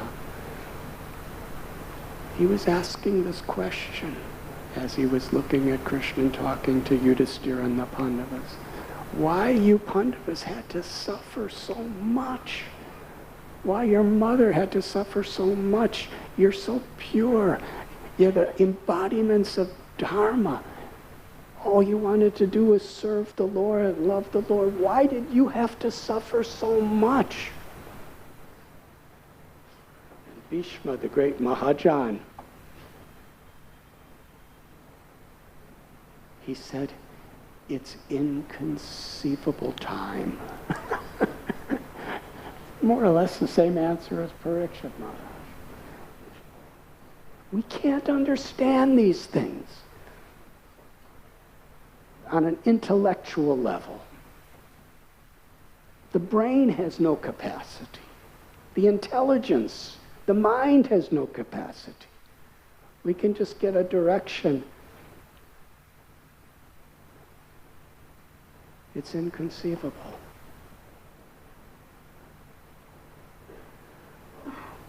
But we know the core from where it's all coming from.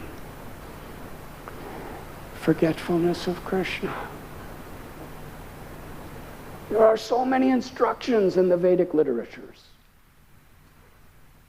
So many philosophical explanations of the spiritual and material realms. So many scientific evidences of the laws of karma, the laws of time, prakriti, purusha, so much.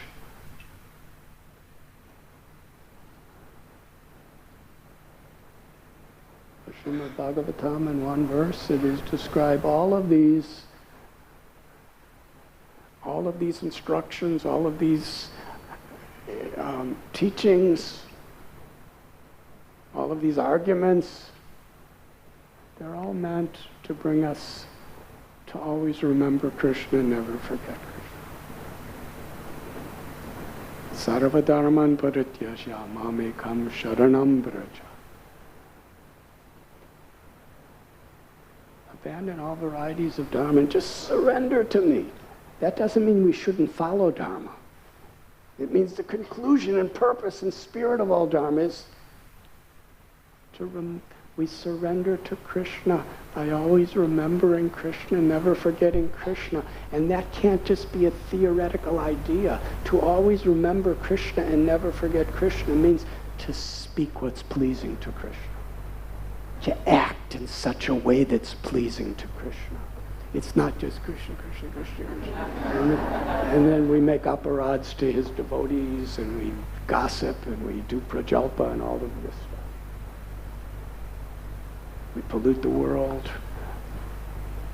To always remember Krishna and never forget Krishna means to speak, to live in harmony with our meditation, absorption in samsadhya haritoshanam, what pleases Krishna.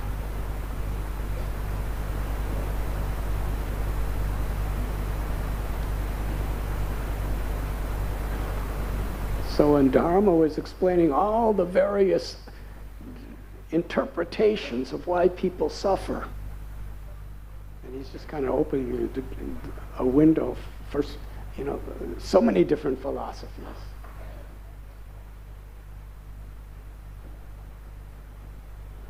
And, we're fighting over these philosophies. But Parikshit Maharaj is saying, It's actually inconceivable. The only answer to this question can be found when we surrender to Krishna. When we always remember Krishna and never forget Krishna in absorption. When we take the role of Das Das Das Anudas, Sri Chaitanya Mahaprabhu. He went deeper into this concept and revealed it in this way, to be the servant of the servant of the servant of the Lord. Chaitanya Mahaprabhu opened the doors to understand this idea of how to please Krishna by always remembering him and never forgetting him. Preliminary is Trinadapi Sunichena Taror Ibasi Hishnana Amanina Manadena Kirtaniya Sada. This is foundational to understanding and practicing true Dharma. To aspire to be more humble than a blade of grass, more tolerant, forgiving, and giving as a tree.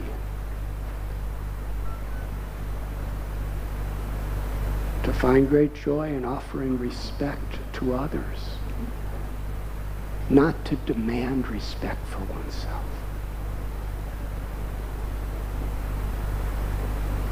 It is in this state of mind, with this aspiration in our life, that we could perform the yajna of kirtan constantly. We can perform the yajna of remembering. You see, you can't just remember Krishna and always remember Krishna and never forget Krishna. It sounds like a simple injunction. All the Vedas come down to these two instructions. It seems so simple.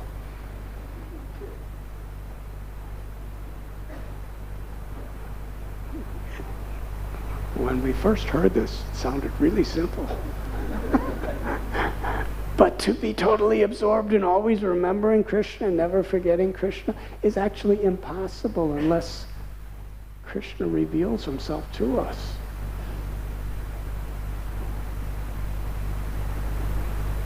And Krishna will only reveal himself to us when he's pleased with our sincerity.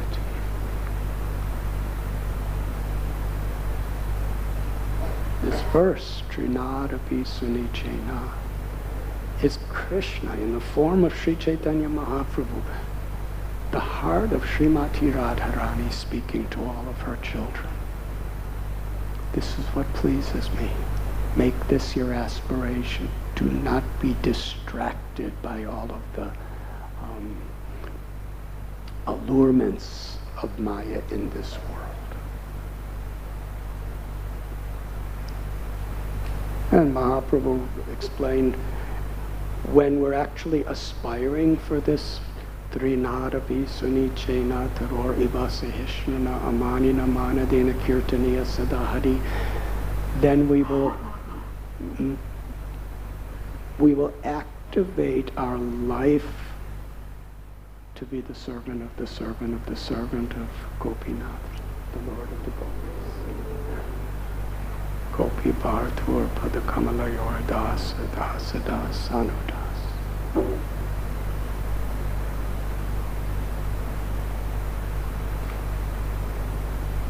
So Parikshit Maharaj understood that Kali,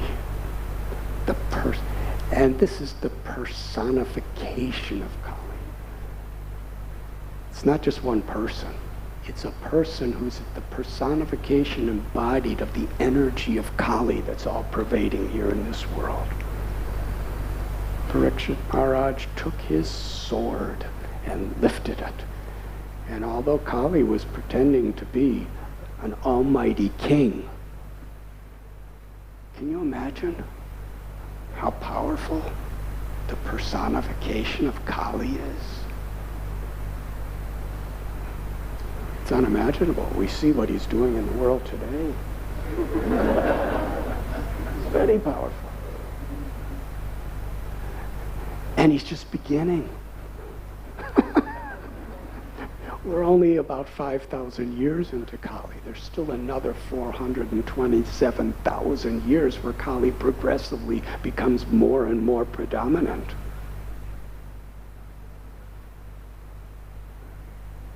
And here he is, standing before Parikshit Maharaj. And when Parikshit Maharaj drew his sword of Dharma, the sword of his representing his bhakti to Krishna and compassion to all beings, Kali accepted total defeat. He was trembling in fear, and he surrendered to Parikshit Maharaj. No, he didn't surrender like a devotee's supposed to surrender to Krishna. He surrendered like in World War I or World War II, and when you're defeated, you don't want to be defeated. A devotee surrenders to Krishna because he wants to just be for Krishna. But when an opponent is defeated, they surrender in defeat. When a devotee surrenders, it's the ultimate victory. When Kali surrendered, it was just defeat. And he's surrendering, and he's saying, I surrender to you. Please, don't kill me. Please don't kill me. And Parikshit Maharaj, he understood the will of the Lord. As a Kshatriya, if a person surrenders to you, leniency is the dharma of a Kshatriya. And from a higher perspective, Parikshit Maharaj was a pure devotee of the Lord.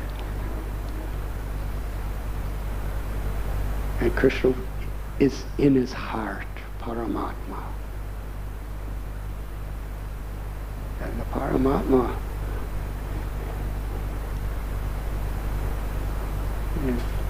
he was going to come as Lord Chaitanya Mahaprabhu, as the avatar to give Namo Mahabharanyaya Krishna Prema Pradayate Krishnaya Krishna Chaitanya Namane Kodatvishi. Sri Chaitanya Mahaprabhu is the most munificent, most merciful, most compassionate of all incarnations. He's Krishna himself, but he's revealing more compassion even than Krishna. Why? Because he's coming to give the simplest, most direct way of achieving ecstatic love of Krishna, prema pumarta mahan.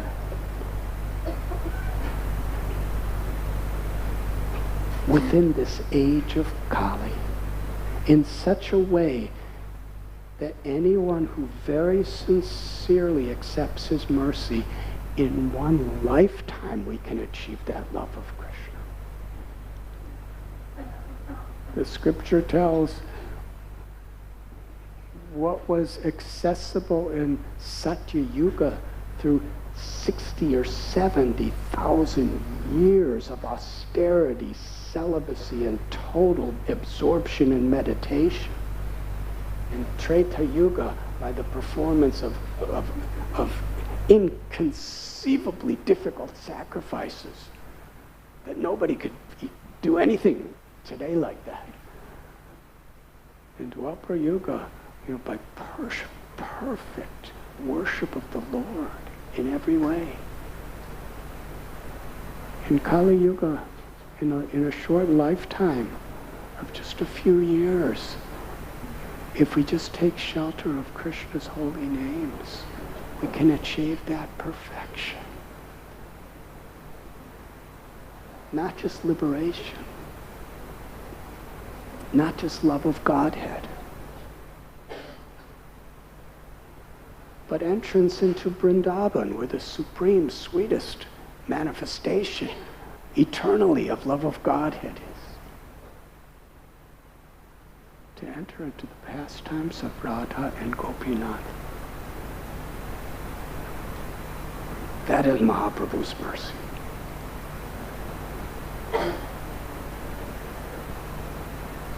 So in order for that mercy to be so munificent, then Kali had to be here.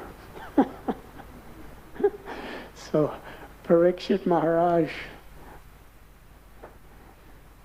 he tells Kali personified,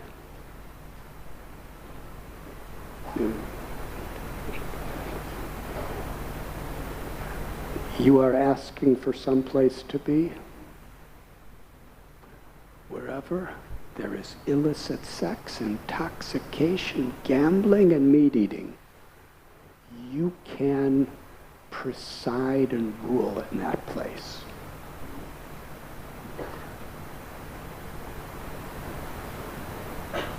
Now, today we would think he's given him the world. But in those days, Kali was very intelligent and realistic. He said, as long as you're king, none of those things exist.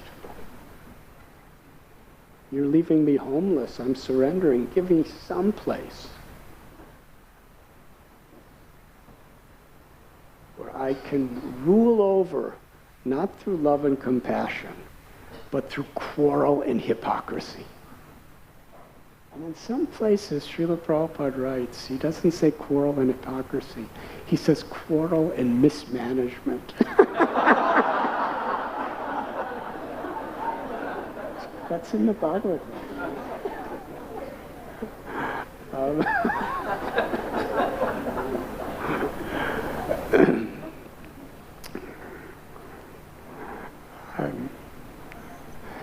We're talking about, the cause of all suffering, and we're laughing. That is the beauty of Krishna consciousness.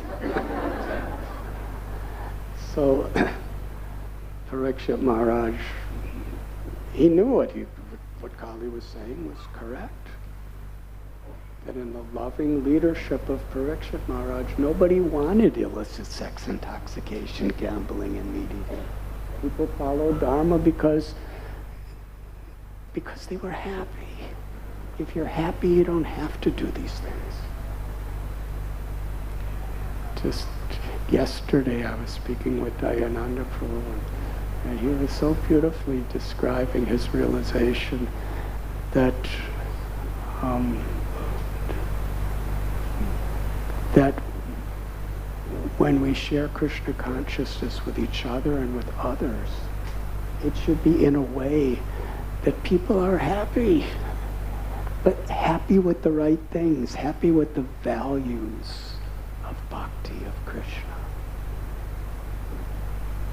Then we see, when we're happy in Krishna consciousness, then the philosophy of everything, of discriminating between the dualities of what is right and what is wrong, and what is favorable and what is unfavorable, it's very understandable. Param dristvani vartate. Experiencing the higher taste of Krishna is happiness. And then we may see what's going on, we may even have urges of the mind and everything, but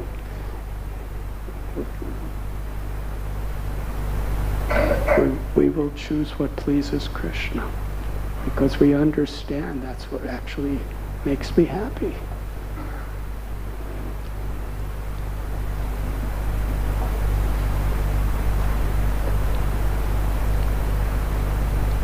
So Parikshit Maharaj, he said, I must give you some place to be. Wherever people have excessive greed for gold, you are the king. In those days, it hardly existed. Everyone was happy. If you're happy within yourself with Krishna, by practicing bhakti, Krishna consciousness, then we could work for gold, but having gold is not our happiness. Pleasing Krishna is our happiness.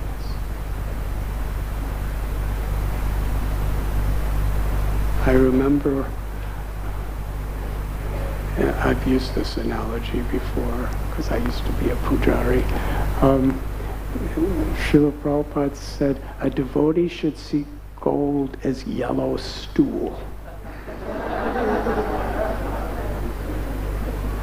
And then Prabhupada gave an explanation.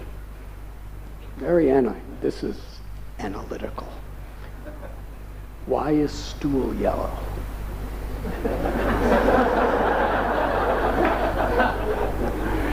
It's because you have jaundice. When you have the disease of jaundice, your stool turns yellow. So we should see gold as yellow stool. And yet, we're offering gold crowns to the deities. So why are we putting yellow stool on Krishna? It's not like cow dung. It's and Srila Prabhupada said, when gold is used in the service of the Lord, it has limitless value. Just as patram pushpam palam toyam yome bhakta prayajt. A leaf, a little water,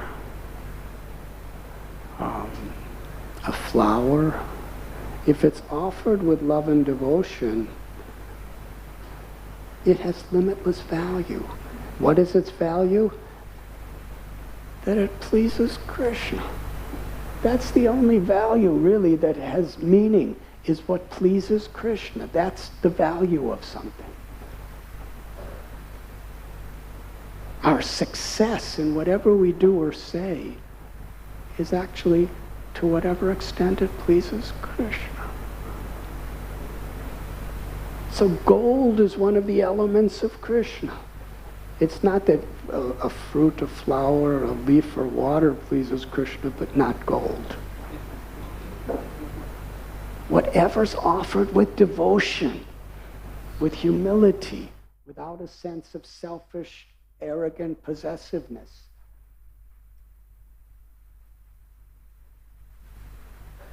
You know, Ravana, his city was so much built of gold. And it was horrible. But then after Ravana was liberated by Ram coronated, even before actually, Vibhishan to be the king. And Vibhishan's a pure devotee. And it's not that he just melted all the gold away and just, threw it in the ocean. He ruled over it in pure loving devotion. So is the gold of Sri Lanka yellow stool or Krishna's spiritual energy? It depends on whether it's Vibhishan or Ravana utilizing it. And that's the truth of everything. We're speaking in this verse about the Lord's inconceivable energies. Srila Prabhupada many times taught us what is the difference between material and spiritual energy. Originally, everything is spiritual because everything's coming from Krishna. Om Purnam Ada Purnamidam. Aham sarvasya prabhavo mata sarvam pravartate iti matva bhajante mam buddha bhava samanvata. I am the source of all spiritual and all material worlds. Everything is emanating from me. The wise who know this and perfectly engage in my loving service and worship me with all their hearts.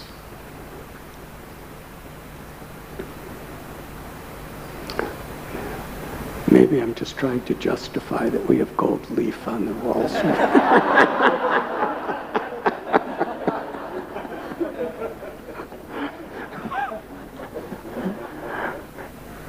But it's not mine and it's not yours. It's ours because it belongs to Radha Gopinath. Srila Prabhupada said when we find our happiness in giving pleasure to Radha Gopinath, then Krishna shares everything with us. Then whatever Krishna has is ours. Not I, me, mine. Us. If we think in terms of I, me, mine, we disconnect ourselves from Krishna. If we think of Krishna, then we understand Krishna sharing with all of us. And then we don't unnecessarily intrude on another person because we understand Krishna sharing with them. Who am I to interfere? Then there's paradukkha dukhi. Another person's happiness is my happiness. And another person's sadness is my sadness. Why? Because that's the way Krishna and Radharani feel. Yada yada hi dharmasya glanir bhavati bharata. Unless he felt for our suffering, why does he descend from the spiritual world again and again and again to reestablish Dharma? Why was Advaitacharya, who was Mahavishnu, Sadashiva, all-powerful God, why is Advaita sitting on the bank of the Ganges with tulsi leaves and manjaris and little Ganga water, crying and crying and crying, Krishna, please come. I cannot bear seeing the suffering of your children in this world.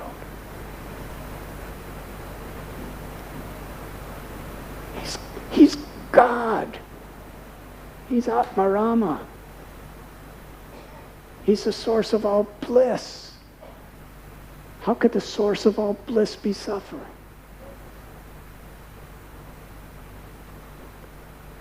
If Krishna is all light, how is there darkness? These are all very inconceivable things.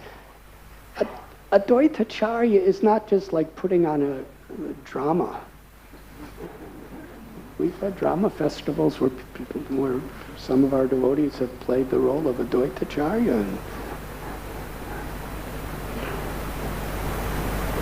And Srila Prabhupada, when he was in college, a famous director of dramas in Bengal, when he coached and trained this group of students for about 1 year to perform one drama.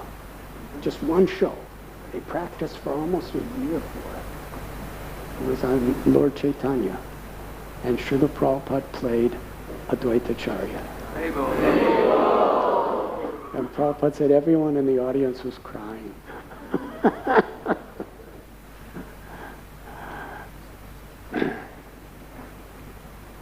So here is Advaitacharya, the source of all bliss,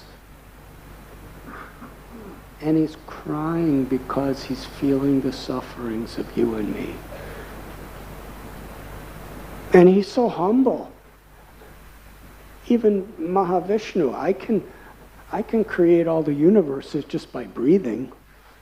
I could destroy them all just by not breathing. Just by an inhalation and exhalation, I can create and annihilate the whole cosmic manifestation. Not just universe, the whole cosmic manifestation with limitless universe.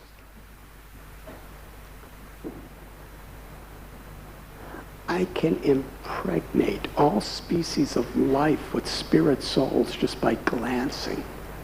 I can activate time and the three modes of material nature simply by looking at the Mahatattva. But these people in Kali Yuga, I can't save them. Because they have to be willing to surrender to Krishna to be saved. He wasn't just suffering for the poor people who had poverty and diseases. He wasn't just suffering for the rich people who had so much. He was seeing anybody bereft of pure love of God was suffering. And he prayed for Krishna in Goloka Vrindavan and Srimati Radharani, the origin of all love and devotion and compassion, to come to this world, to give the people of Kali Yuga the opportunity for the highest revelation of love of God. So yes, Krishna's Paraduka Dukhi. And if we're devotees of Krishna, that becomes our life. In Sri Chaitanya Charitamrita, Sri Chaitanya Mahaprabhu is identifying himself as a gardener who has so many fruits, and he wants to give his fruits away. His fruits are prema, the fruits of love of God. Premananda, the fruits that nourish us forever and bring us happiness. And Lord Chaitanya, in great concern, he's speaking his heart. Radha Bhavaduti Suvalitam Nomi Krishna Swarum. Krishna with the Mahabhava of Sri Radha.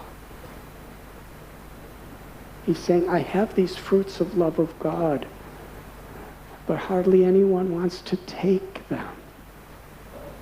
And I have limitless fruits, and I only have two hands. He's not just speaking for the people at that time. He's speaking for all of his devotees for all time to come. He's speaking to you and me today. Please.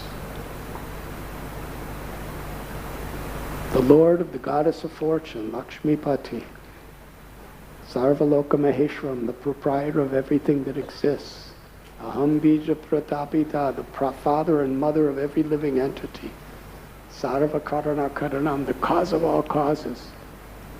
He's humbly asking us, please help me to distribute these fruits of love of God.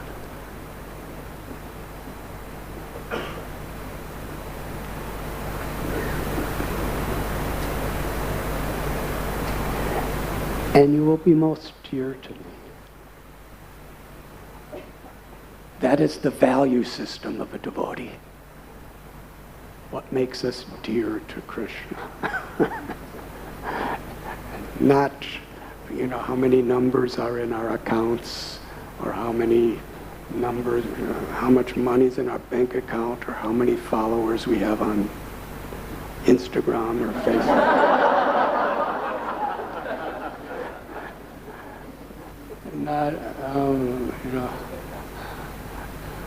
how many gold medals we have.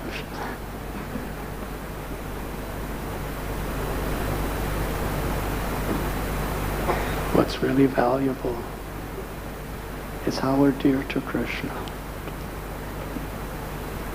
Because that's reality. Everything else is illusory. And everything illusory is a source of bondage and leads us to suffering and death, however nice it may look today. But if it's connected to Krishna, by pleasing Krishna, in service, I'm servant of Krishna, and we're dear to Krishna, then whether it's a leaf, a flower, or a city of gold, it has unlimited value. Whether we're Hanuman carrying mountains, or we're little squirrels and just carrying pebbles. The sincerity of our intent to please the Lord is the true value of life.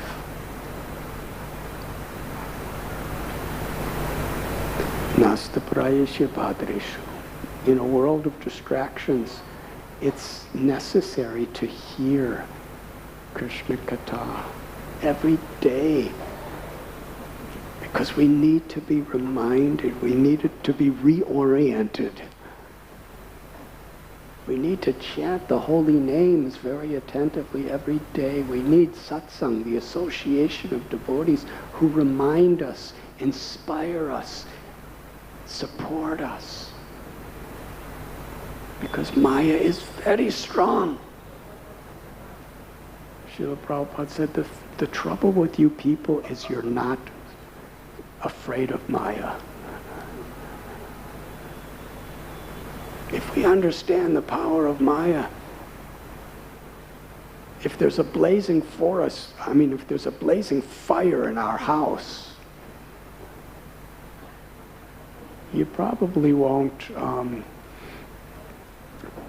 see what somebody's talking about on your computer.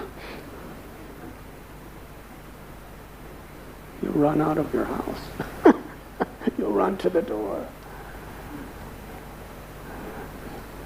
But this whole material existence is described samsara davana lalito. It's a blazing fire.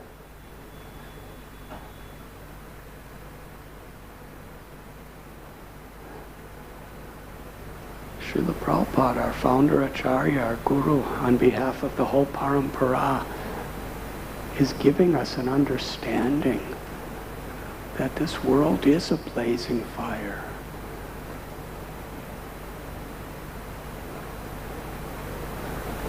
Today people want to be cool.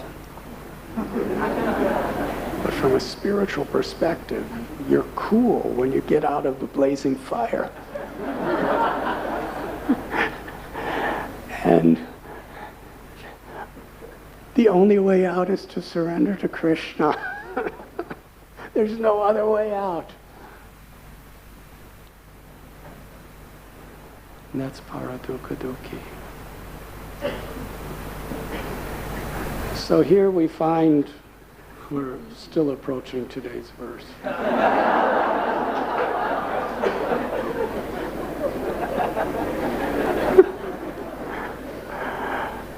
If I'm going over time, my justification is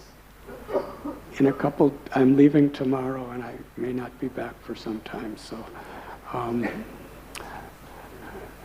taking this opportunity to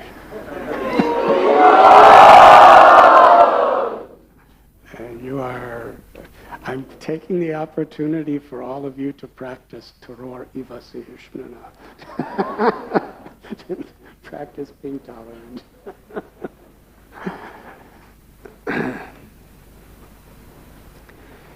This is Parikshit Maharaj. This is his power.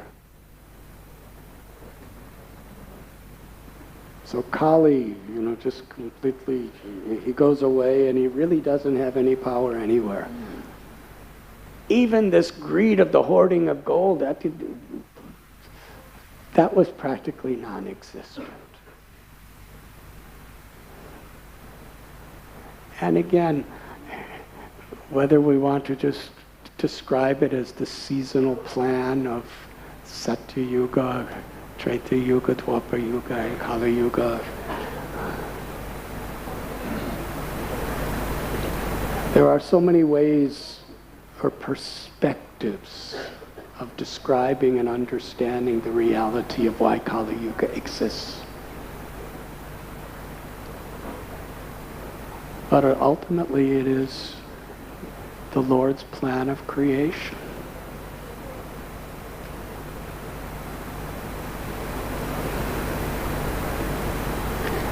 As long as Parikshit's here, Kali was basically still hiding. So a little Brahmin boy, Shringi, he was the agent to give Kali full facility.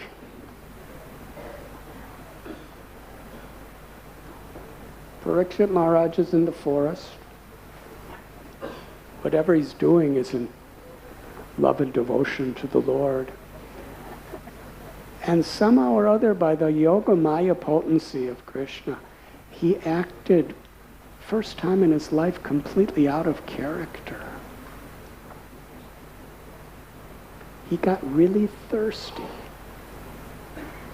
He was so thirsty, he kind of lost his intelligence. He went to the ashram of Samikrishi because he's in the middle of the forest. There was no water around. And he asked the rishi for some water, and Samikrishi was totally absorbed in his meditation. He didn't know Parikshit Maharaj was there. But Parikshit Maharaj was thinking, I'm the emperor, I come to your little hut and you don't even open your eyes. What to speak of give me water? And there happened to be a dead snake just laying. So with his bow, he picked up the dead snake and made it like a garland and put it on the shoulder of Samikrishi. Then he left. And after he left, he was feeling really guilty.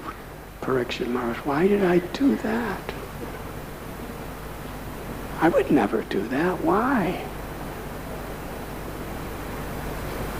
And Samikrishi, he comes out of his meditation. He sees a snake. He couldn't care less. He just goes, It was a dead snake. It wasn't like a dangerous snake. It meant nothing to Samikrishi. But his little son felt that his father and his family was insulted by the king, and he became overcome with illusion and anger, and this little boy cursed Parikshit to die in 7 days by the ferocious bite of a snake bird. Now this is actually a very horrible death. It wasn't like, he should just die peacefully in his sleep surrounded by loved ones. It's being killed by a snake bird. And this particular snake bird was like an enormous monster.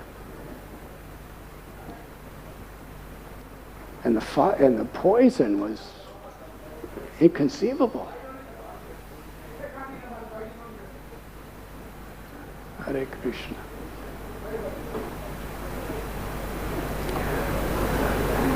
So, Parikshit Maharaj gets this message. Samikrishi comes to... Parikshit Maharaj could have reversed the curse. Reverse the curse. But he accepted as the plan of the Lord. Just like Yudhisthira Maharaj, he actually left all of his opulence, all of his power, all of his family. He left his life itself in this world just to set an example for others. Parikshit Maharaj, he accepted it as the will of the Lord because he understood, I could set an example for others. What an opportunity. I have 7 days to live.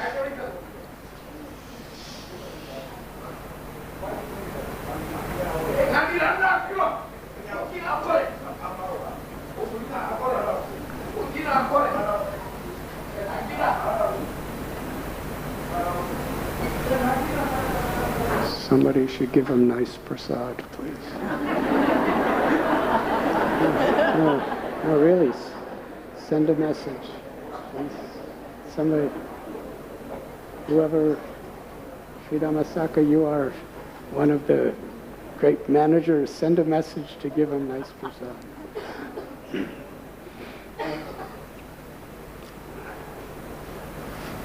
Yeah, it's like the sound system.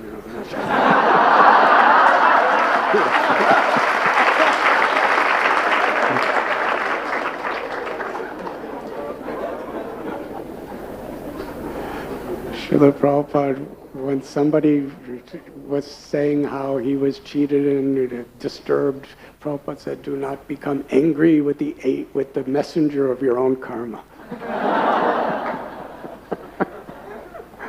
So we have to learn to live how we can help this person, that's all.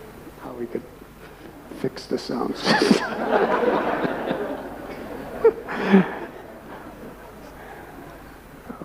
What was I talking about?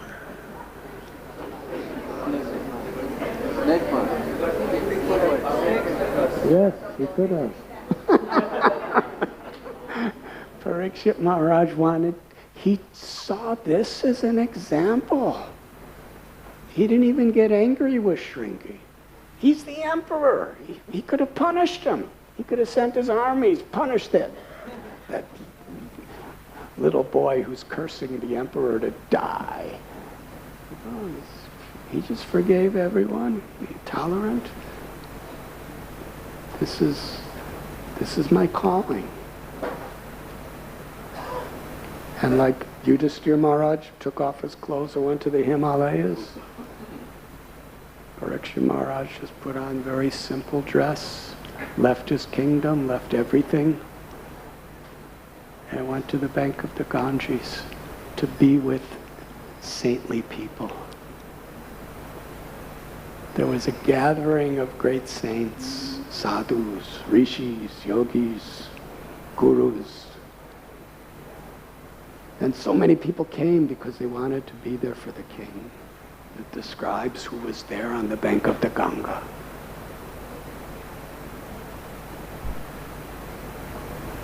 And here's Narada Muni, Vyasadeva, Gautam Rishi, Bhardraj Rishi, Parasara Muni, Valmiki Muni, Vishwamitra Muni, and so many. They're all there. And Parikshit Maharaj comes and bows down to all of them and begs them to please explain to him what is the duties of a man about to die. What is the first and foremost duty of every human being?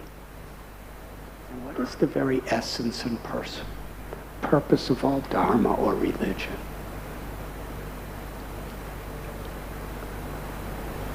Now, whoever's going to give the answer is going to really be world famous forever. None of them wanted to take that position for themselves. They just wanted whatever's best for the king and for the world.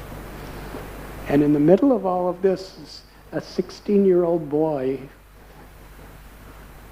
enters the assembly from the forest, Sukadeva. Now, some of these rishis, as far as age goes, they were there during Ram's Leela. Narada Muni, he's in every Leela.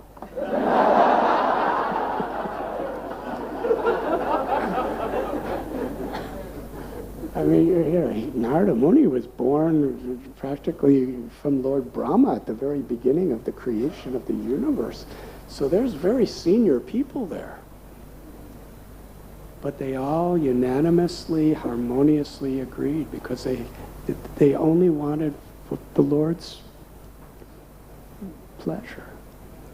Let 16-year-old Sukadeva be the guru of this assembly. They all sat at his feet. And in the service of all of them and the king, Sukadeva Goswami took the dais. And he had 7 days to speak the Srimad Bhagavatam. And his father's there. Who was his guru? I mean, his father was his guru. And Narada Muni was his param guru, his father's guru. And they're all there, listening attentively as Sukadeva is speaking. Listening to the conversation between Parikshit Maharaj and Sukadeva Goswami. And when they're up to the 10th canto,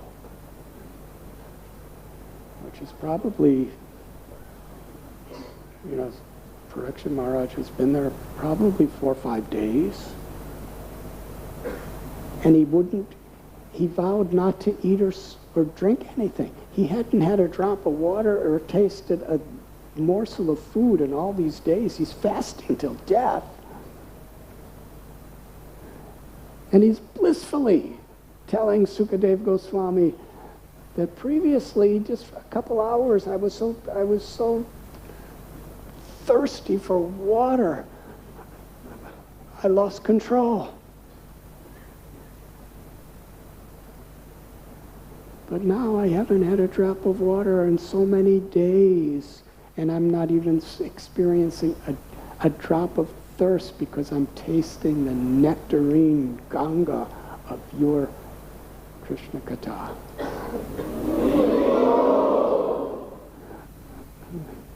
This is to justify if you're hungry. If you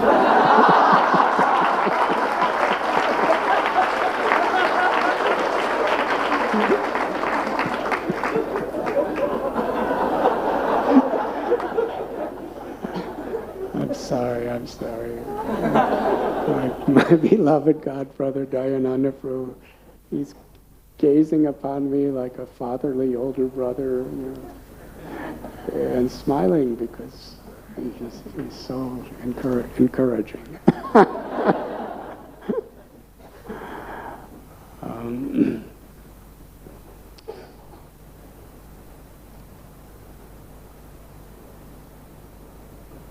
Parikshit Maharaj,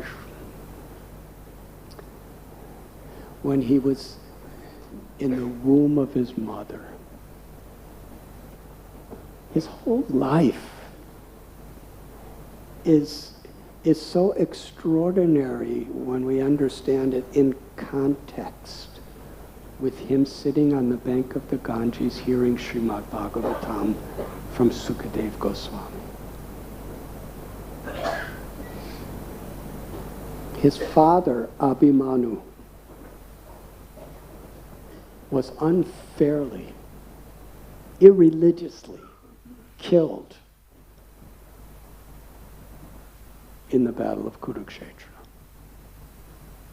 The son of Subhadra and Arjuna.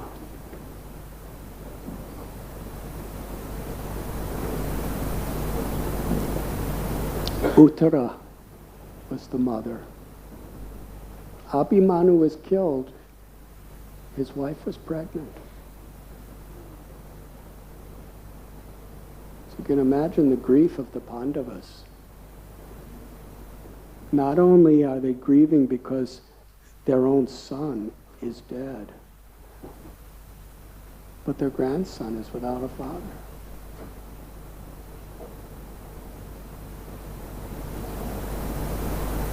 And while he's in the womb of Uttara, Ashwatthama, the son of Drona, he sees that a little later the Pandavas were victorious. But somehow or other he was still living.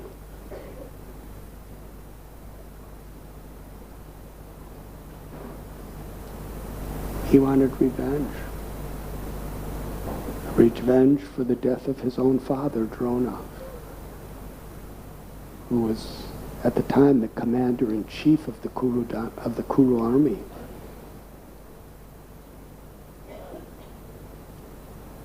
He killed the 5 sons of Draupadi when they were sleeping.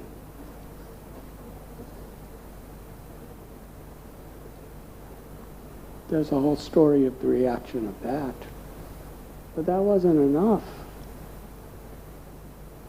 There was still one more member of that dynasty that was alive. And that was the child in the womb of Uttara. By his Kshatriya powers, he invoked a Brahmastra, like a nuclear weapon that has such precision. It has the power of a nuclear bomb, but it could kill a child in the womb without even harming the mother.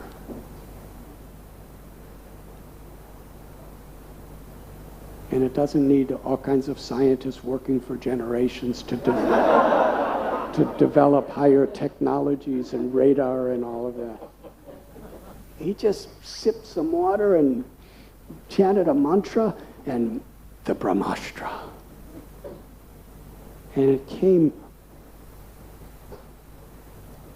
right toward Parikshit Maharaj.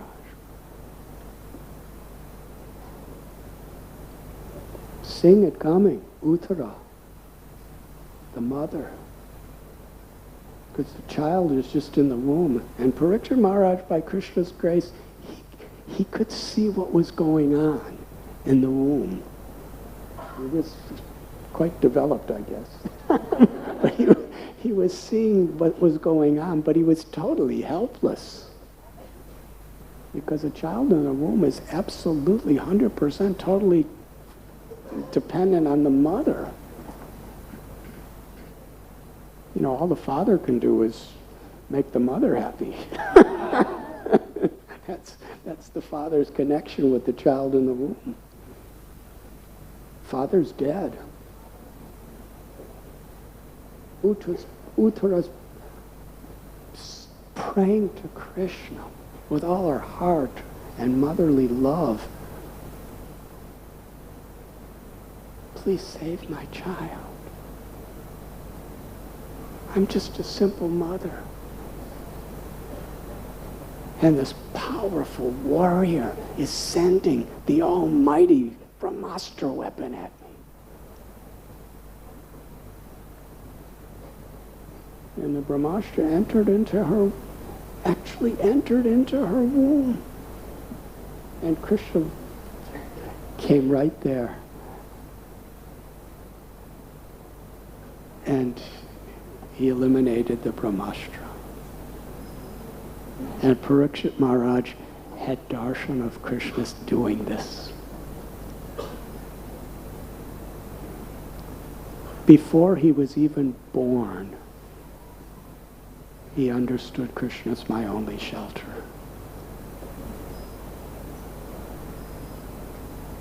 And then he was raised by the Pandavas.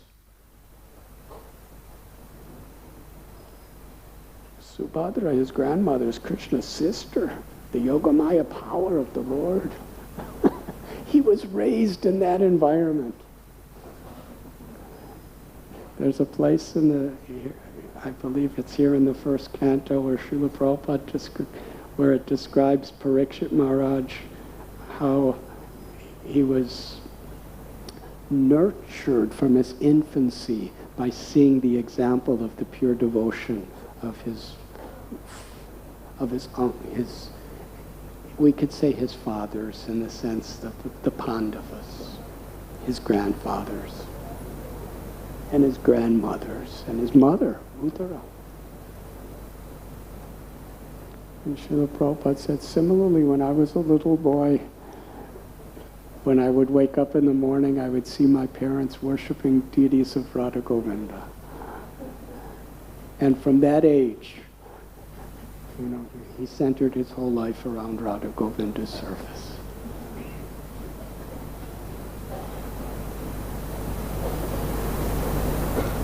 Example.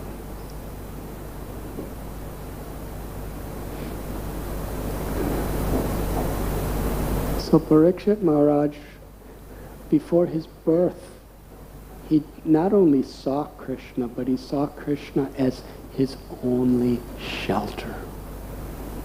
And then he grew up in an environment where everybody, their only true value in life was simply pleasing Krishna, serving Krishna, and loving Krishna.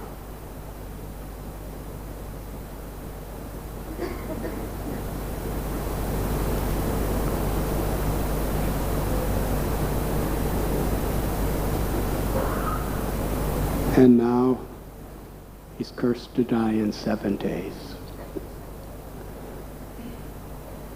And he's seeing Krishna. Before he left,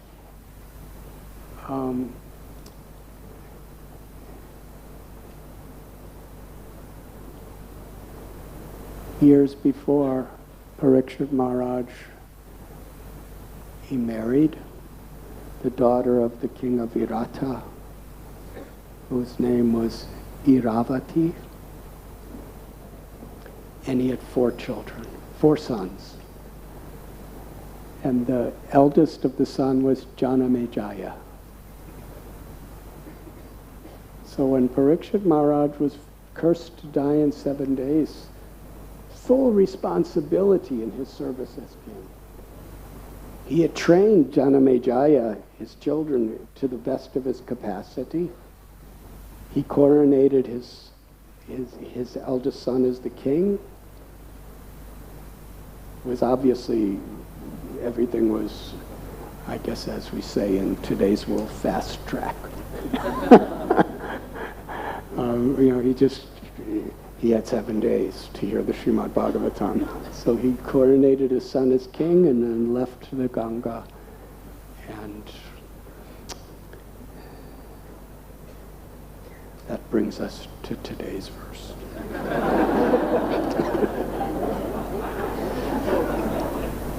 Furthermore, and I will emphasize this beautiful word Srila Prabhupada uses, furthermore. That means furthermore.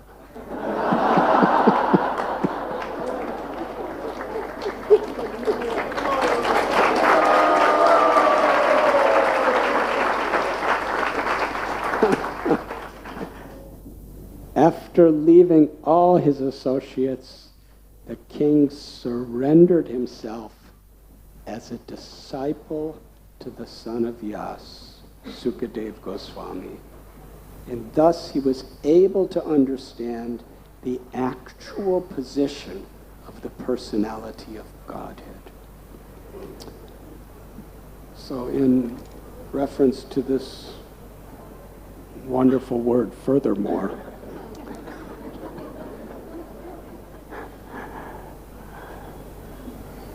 he's giving us an example. He's much older than Sukadev Goswami. He saw Krishna in his womb, in the womb of his mother when he was an embryo. He was born and raised a pure devotee of the Lord. Why is he surrendering it as a disciple to a 16-year-old Sukadev Goswami? To set an example.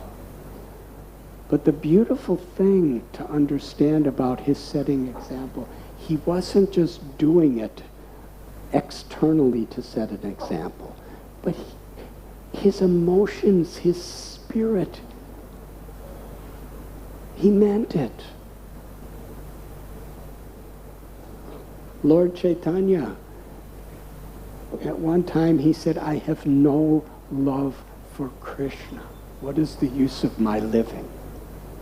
It's not that he was saying it for our benefit, but he was actually genuinely feeling it to show that the more you have love of Krishna, the more you feel you have no love for Krishna. It's not that just the material energy is inconceivable, the spiritual energy is even more inconceivable. The gopis have the most love for Krishna. And Radharani has the supremost love for Krishna.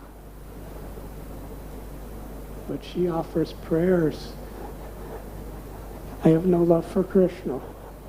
Otherwise, why would he leave me?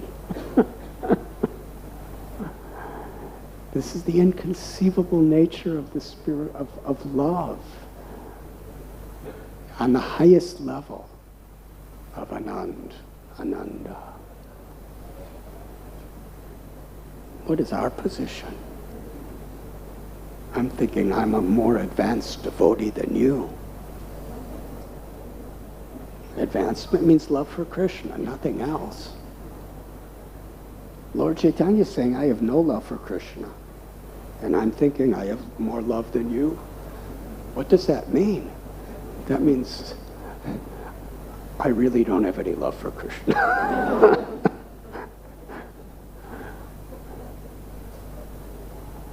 Vaikuntha consciousness, Prabhupada said, is when a devotee thinks every other devotee is better than me. Do you remember that? Yeah.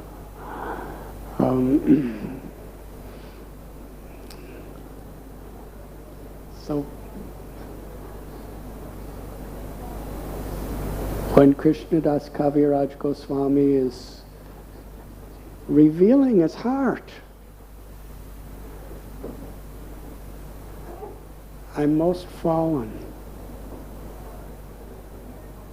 I'm more sinful than Jagai and Madhai. I'm lower than a worm and stool. He's taking shelter of Krishna in this mood. He's praying to take the dust of every devotee, even the brand new devotee. Taking the dust means you're begging for blessings. And Srila Prabhupada emphatically spoke. He's not just saying this as a poetic expression. He's feeling this. So Parikshit Maharaj is accepting Sukadev Goswami as his guru. Krishna accepted Sandipani Muni as his guru and served him humbly. Balaram's the original guru. After Krishna, teaching us how to love Krishna, and he's accepting Sandipani Muni and his wife as his guru. Lord Ramchandra accepted Vishwamitra Muni as his guru. Sri Chaitanya Mahaprabhu accepted Sripad Ishwara Puri as his guru, not just officially, but yearning to learn and an eagerness to surrender and serve. Nityananda Prabhu accepted Madhavendra Puri and Lakshmipati Tirtha as his gurus.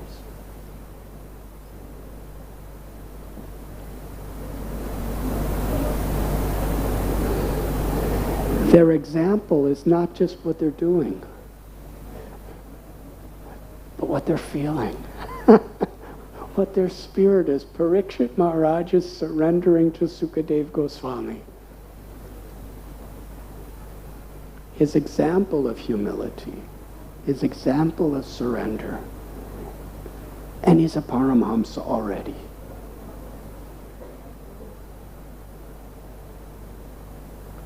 When we discuss the 9 processes of devotional service and how each devotee attained perfection by following one of them, the example of attaining perfection through Shravanam or hearing is Parikshit Maharaj. Simultaneously, he was already perfect, but yet he set an example of attaining perfection.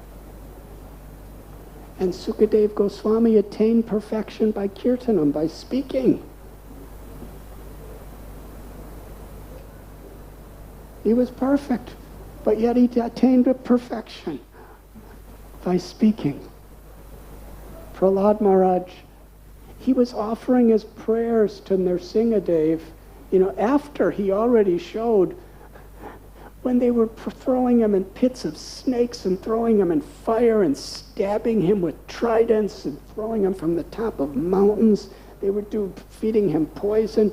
He was just chanting the names of Krishna in bliss.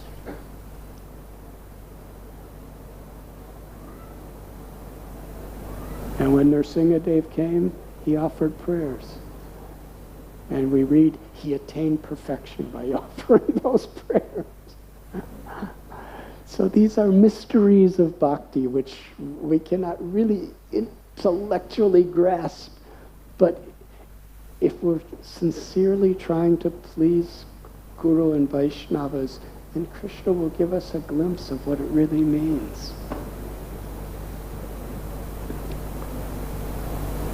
Parikshit Maharaj is showing by his example how to achieve the ultimate perfection by hearing the glories of the Lord.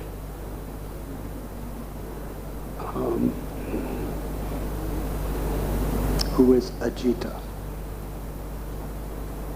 Unconquerable.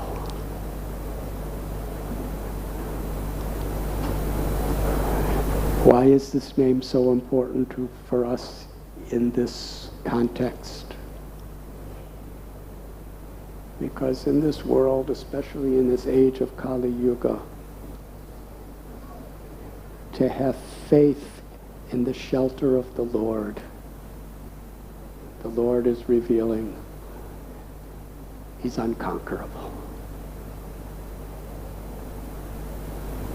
And by taking shelter of the Lord, Shri Radha Gopinath, then Maya will be conquered.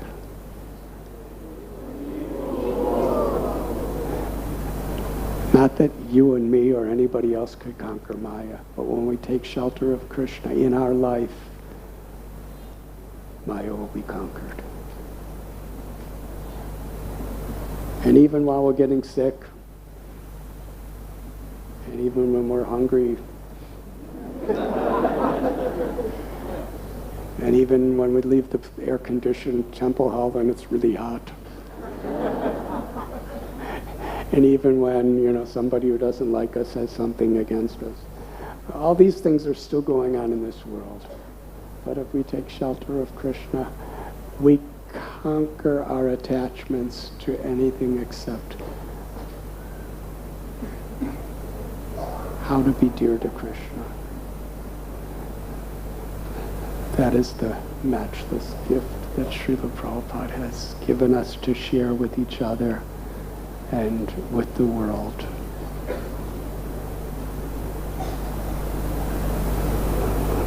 Let us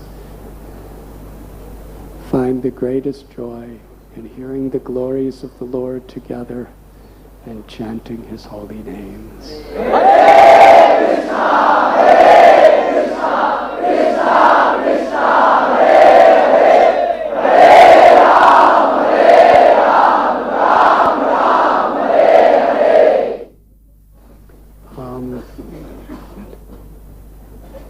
10 million times louder, please.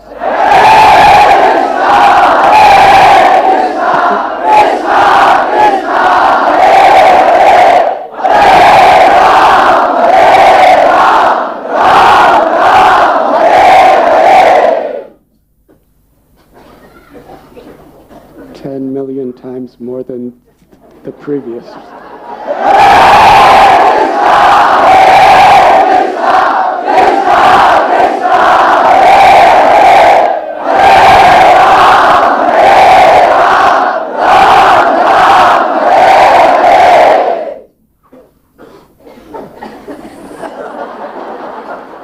For the pleasure of Dhananjay Prabhu, even louder.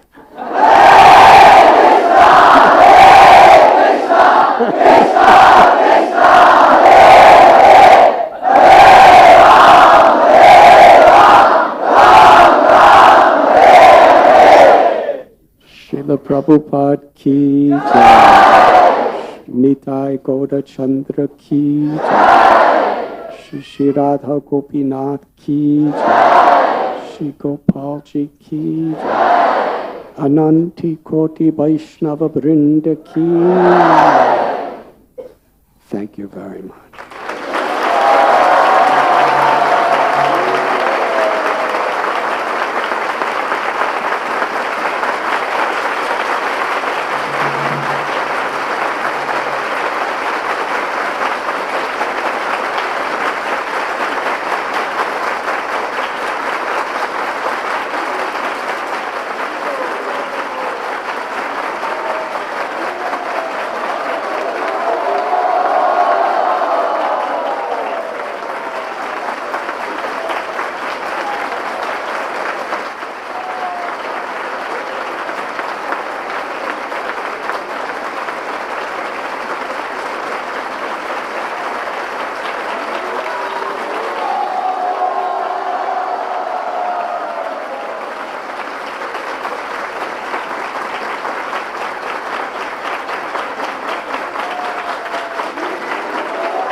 Hare Krishna.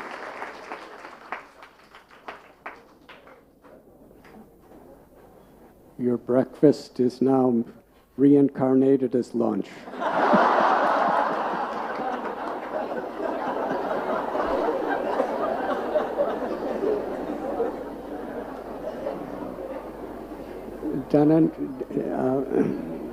Dayananda Prabhu, would you like to speak some words for all the devotees?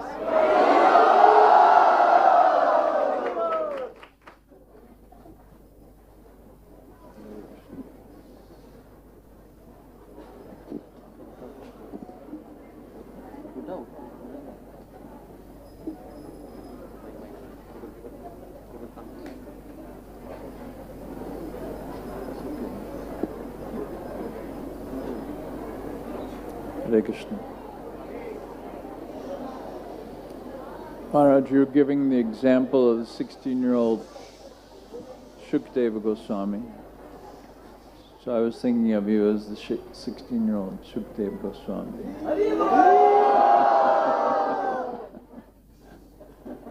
Hare Krishna. Thank you very much. Jai Gaur Bhakta Vrinda. I worship all of you. Hare Krishna. Thank you.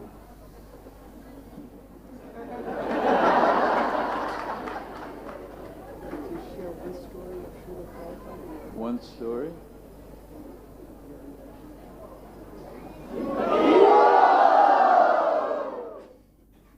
Well, one of my favorite stories of Srila Prabhupada is that we just opened the Los Angeles temple in August, then Prabhupada came in March.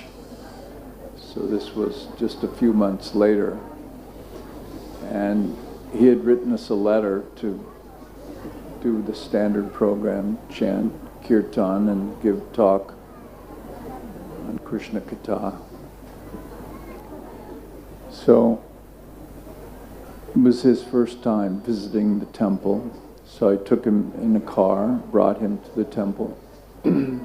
And as we were walking into the door, Prabhupada turned to me and he said, "So you will give class?" I said, "No, Srila Prabhupada, I thought you would give class." And then he said, "You can give class." I said, "Well, I think you should give class, Srila Prabhupada." And he said, "No, you give class."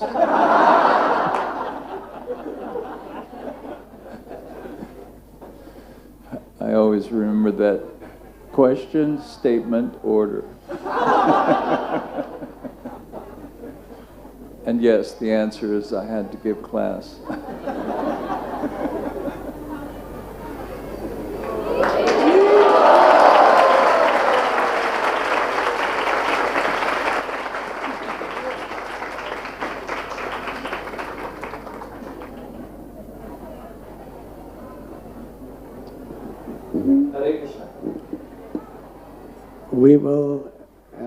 We will just have a few minutes of kirtan after your announcement.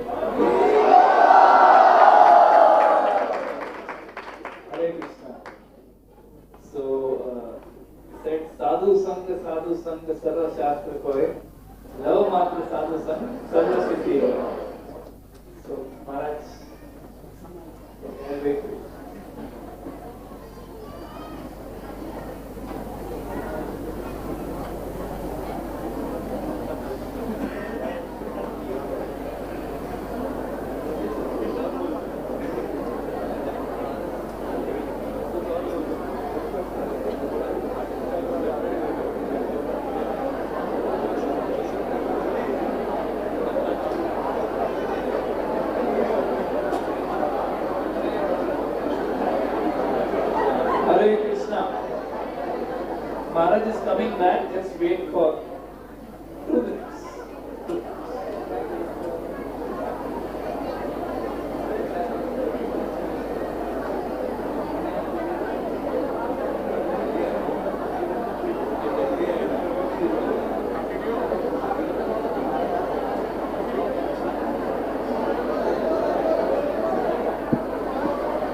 Mic लीजिए mic.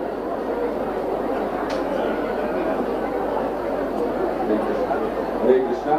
Some devotees are standing or touching the cables, so the humming sound is coming. Please stay away from the speakers.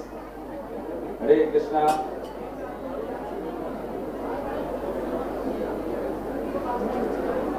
The humming sound is from the ground if someone is touching the speaker's cables. Hare Krishna.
So Maharaj, actually today is Brahmotsav in Golden Eco Village, but Maharaj has foregone that to come here and give us this association.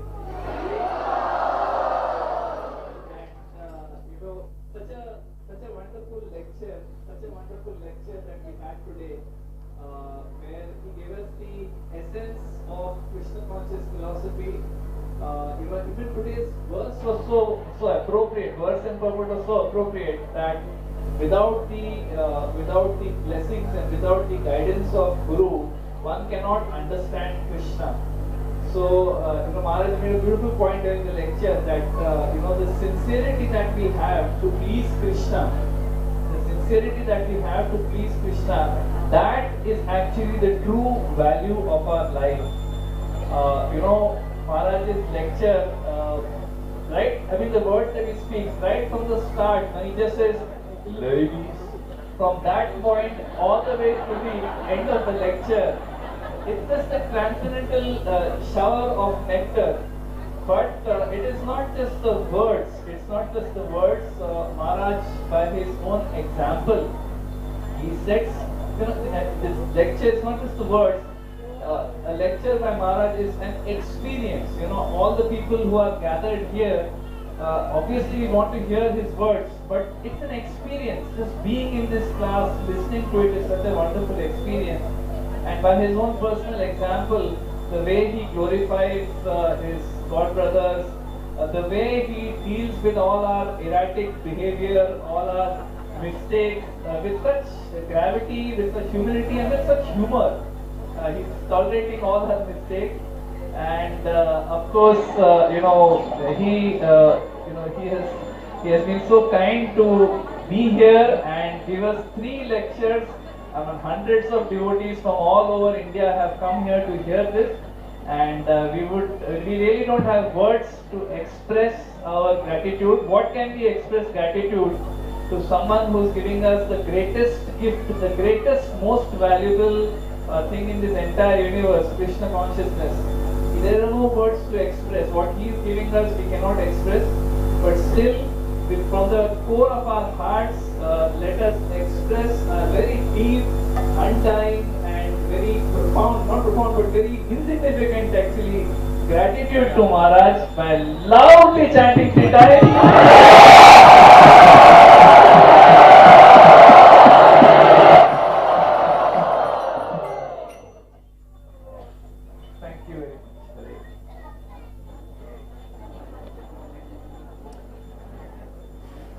If I knew you were going to say that, I would have stayed in the bathroom. Thank you. Thank you for your encouragement.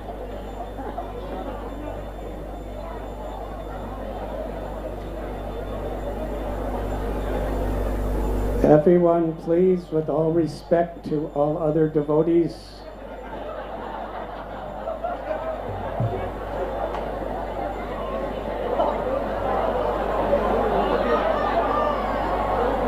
Nama Om Vishnu Padaya Krishna Prestaya Bhutale Srimad Bhakti Vedanta Swami Iti Namine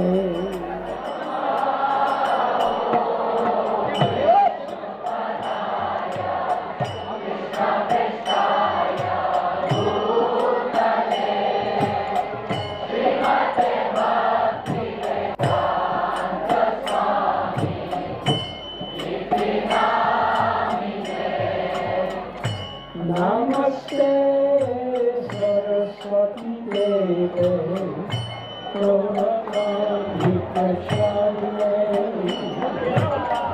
Nirvishesha Sunyavadi Asmatmata Sattvarine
Hari Hari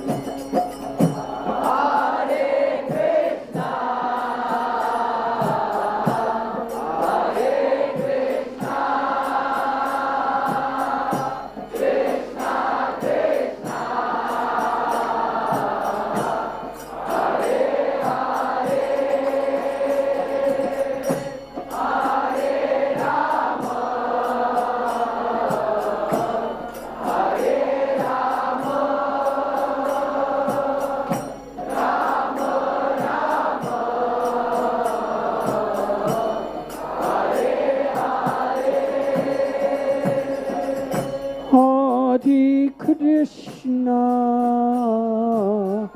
Hare Krishna, Krishna Krishna, Hare Hare,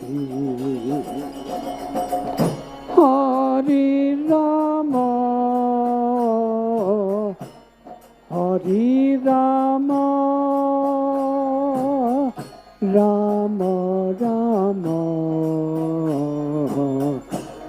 Hare Hare.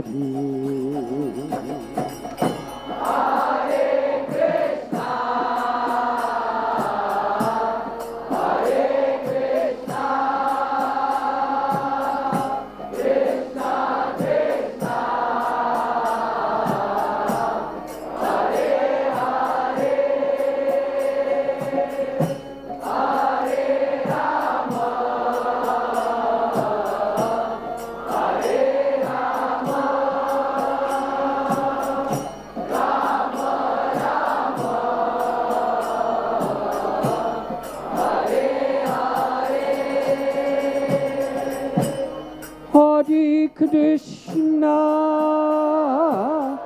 Hare Krishna,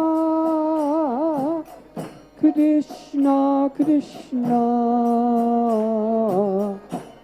Hare Hare, Hare Rama, Hare Rama, Rama Rama, Hare Hare. Everyone please.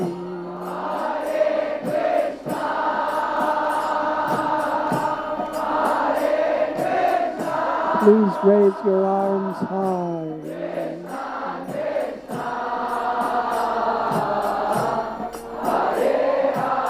Hare Bol.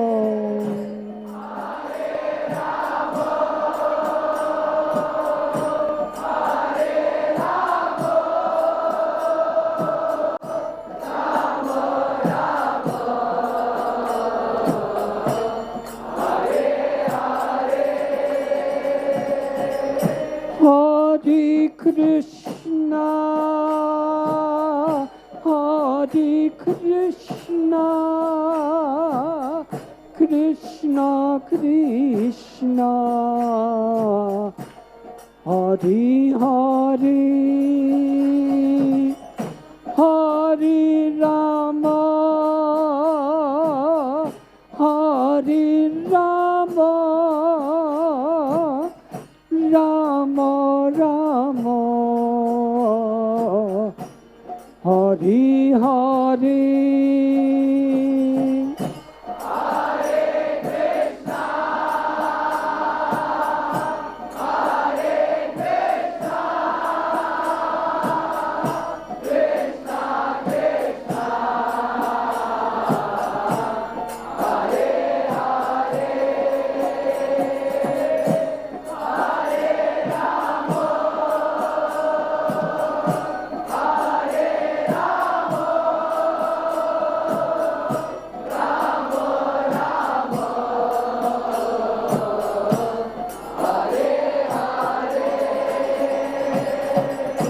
Hare Krishna,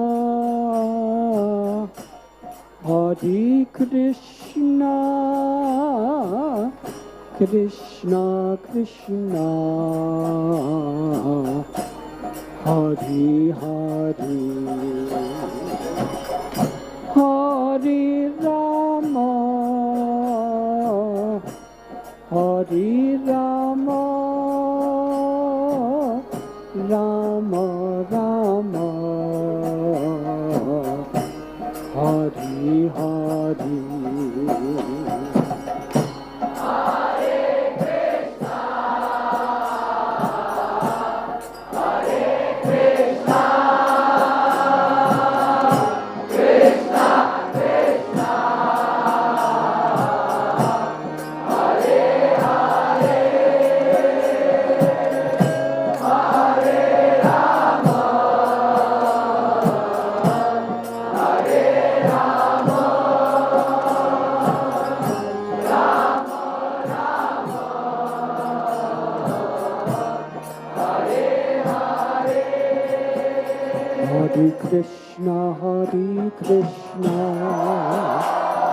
Krishna Hari Hari Hari Rama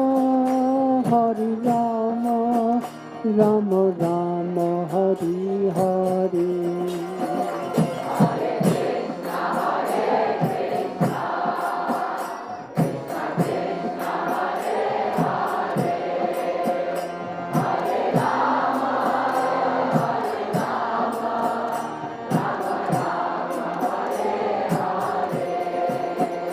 Hare Krishna, Krishna Krishna, Hare Hare, Hare Rama, Rama Rama, Hare Hare.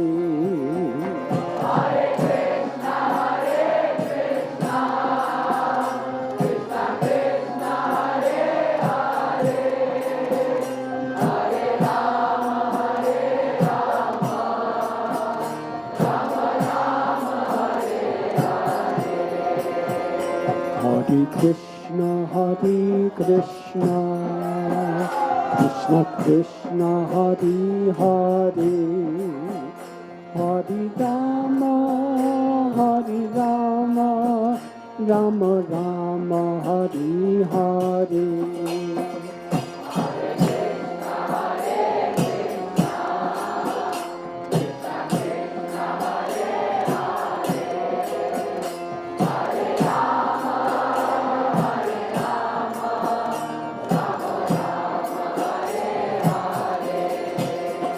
Hare Krishna,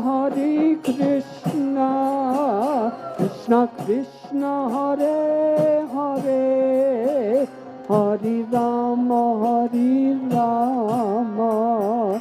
Rama Rama, Hare Hare.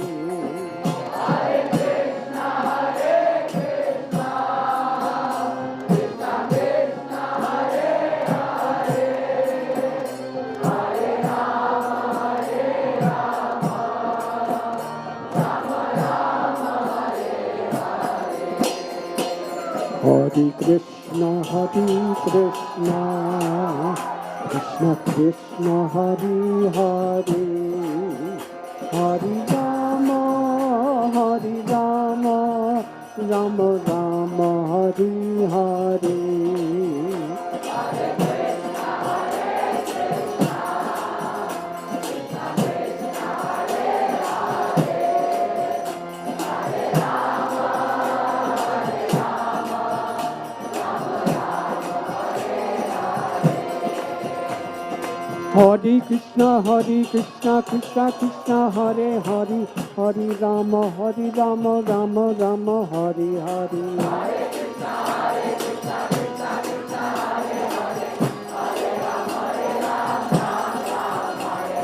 Hare Krishna, Krishna Krishna, Hare Hare, Hare Rama, Rama Rama, Hare Hare.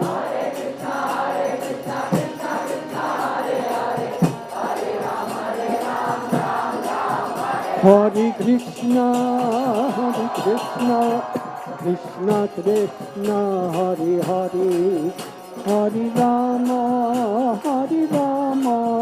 Rama Rama, Hare Hare.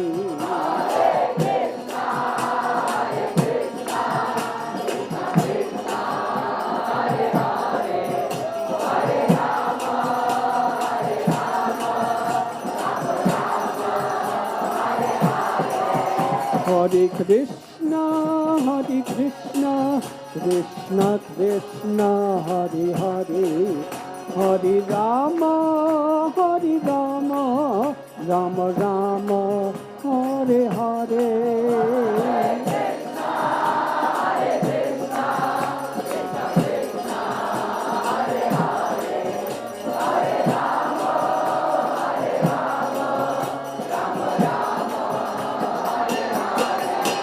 Hare Krishna,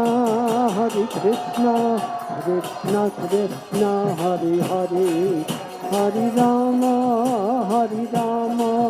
Rama Rama, Hare Hare. Hare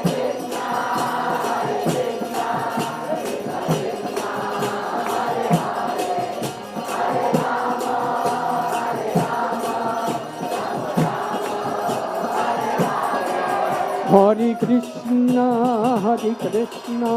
Krishna Krishna, Hare Hare, Hare Rama,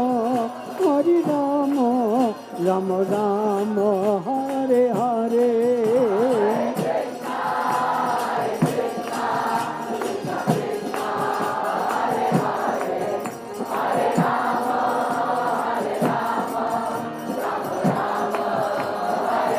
Jai Jai Prabhupada, Prabhupada, Prabhupada, Prabhupada.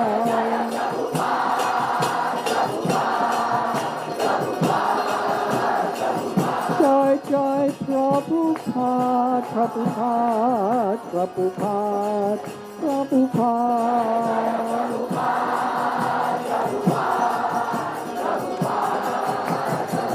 Jai Jai Prabhupada, Prabhupada, Prabhupada, Prabhupada.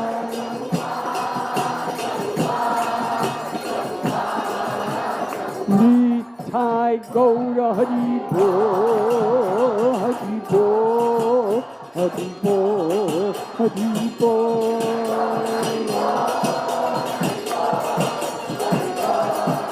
Nitai Gaura Hari Bo, Hari Bo, Hari Bo, Hari Bo.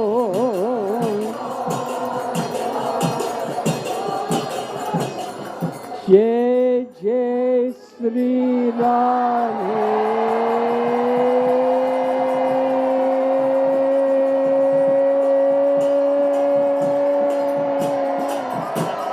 Jai Jai Sri Radhe.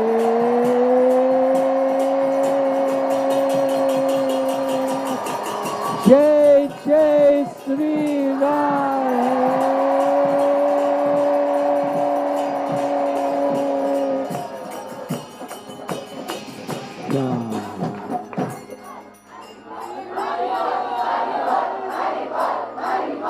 Hare Hare Nama Krishna Yadavaya Nama.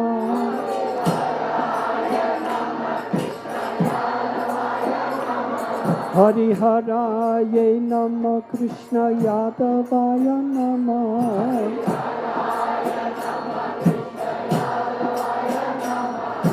Madhavaya Madhavaya Keshavaya Namaha.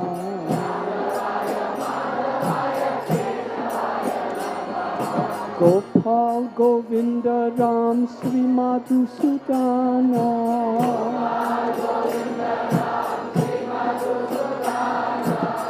Giridhari Gopinatha Madana Mohana.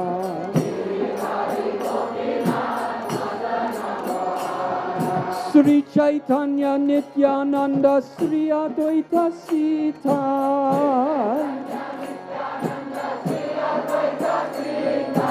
Adi Guru Vaishnava Bhagavata Gita.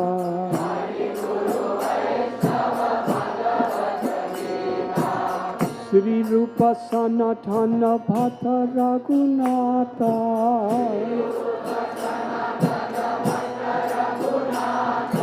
Sri Jiva Gopala Bhatta Dasa Raghunatha. Hare Hare Nama Krishna Yadavaya Nama. Hare Hare Nama Krishna Yadavaya Nama.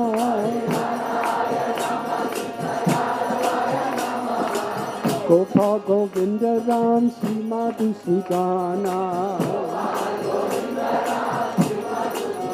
Hare Krishna, Krishna Krishna, Hare Hare, Hare Rama, Rama Rama, Hare Hare.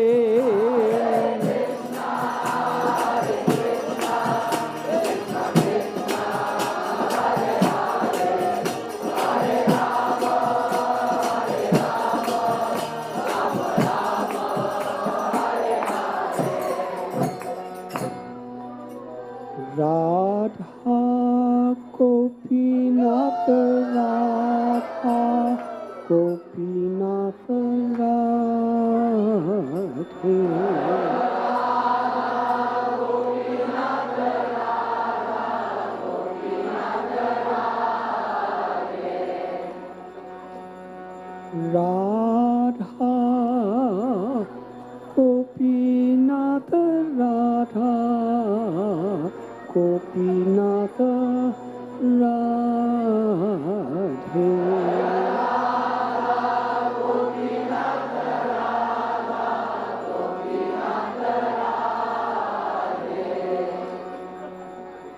Jaya Radha, Rasa Bihari Radha, Rasa Bihari Radha.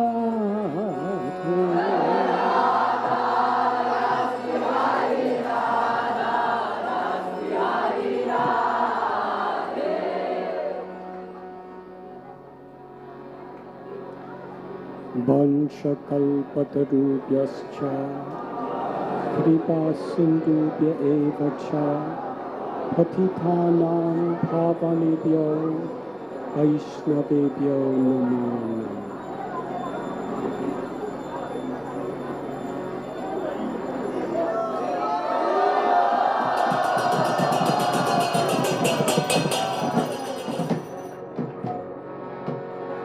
Nitai Gaura Haribo, Haribo, Haribo, Haribo.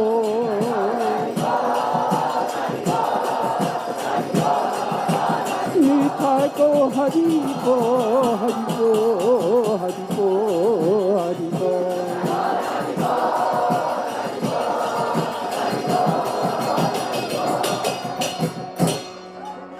Thank you very much.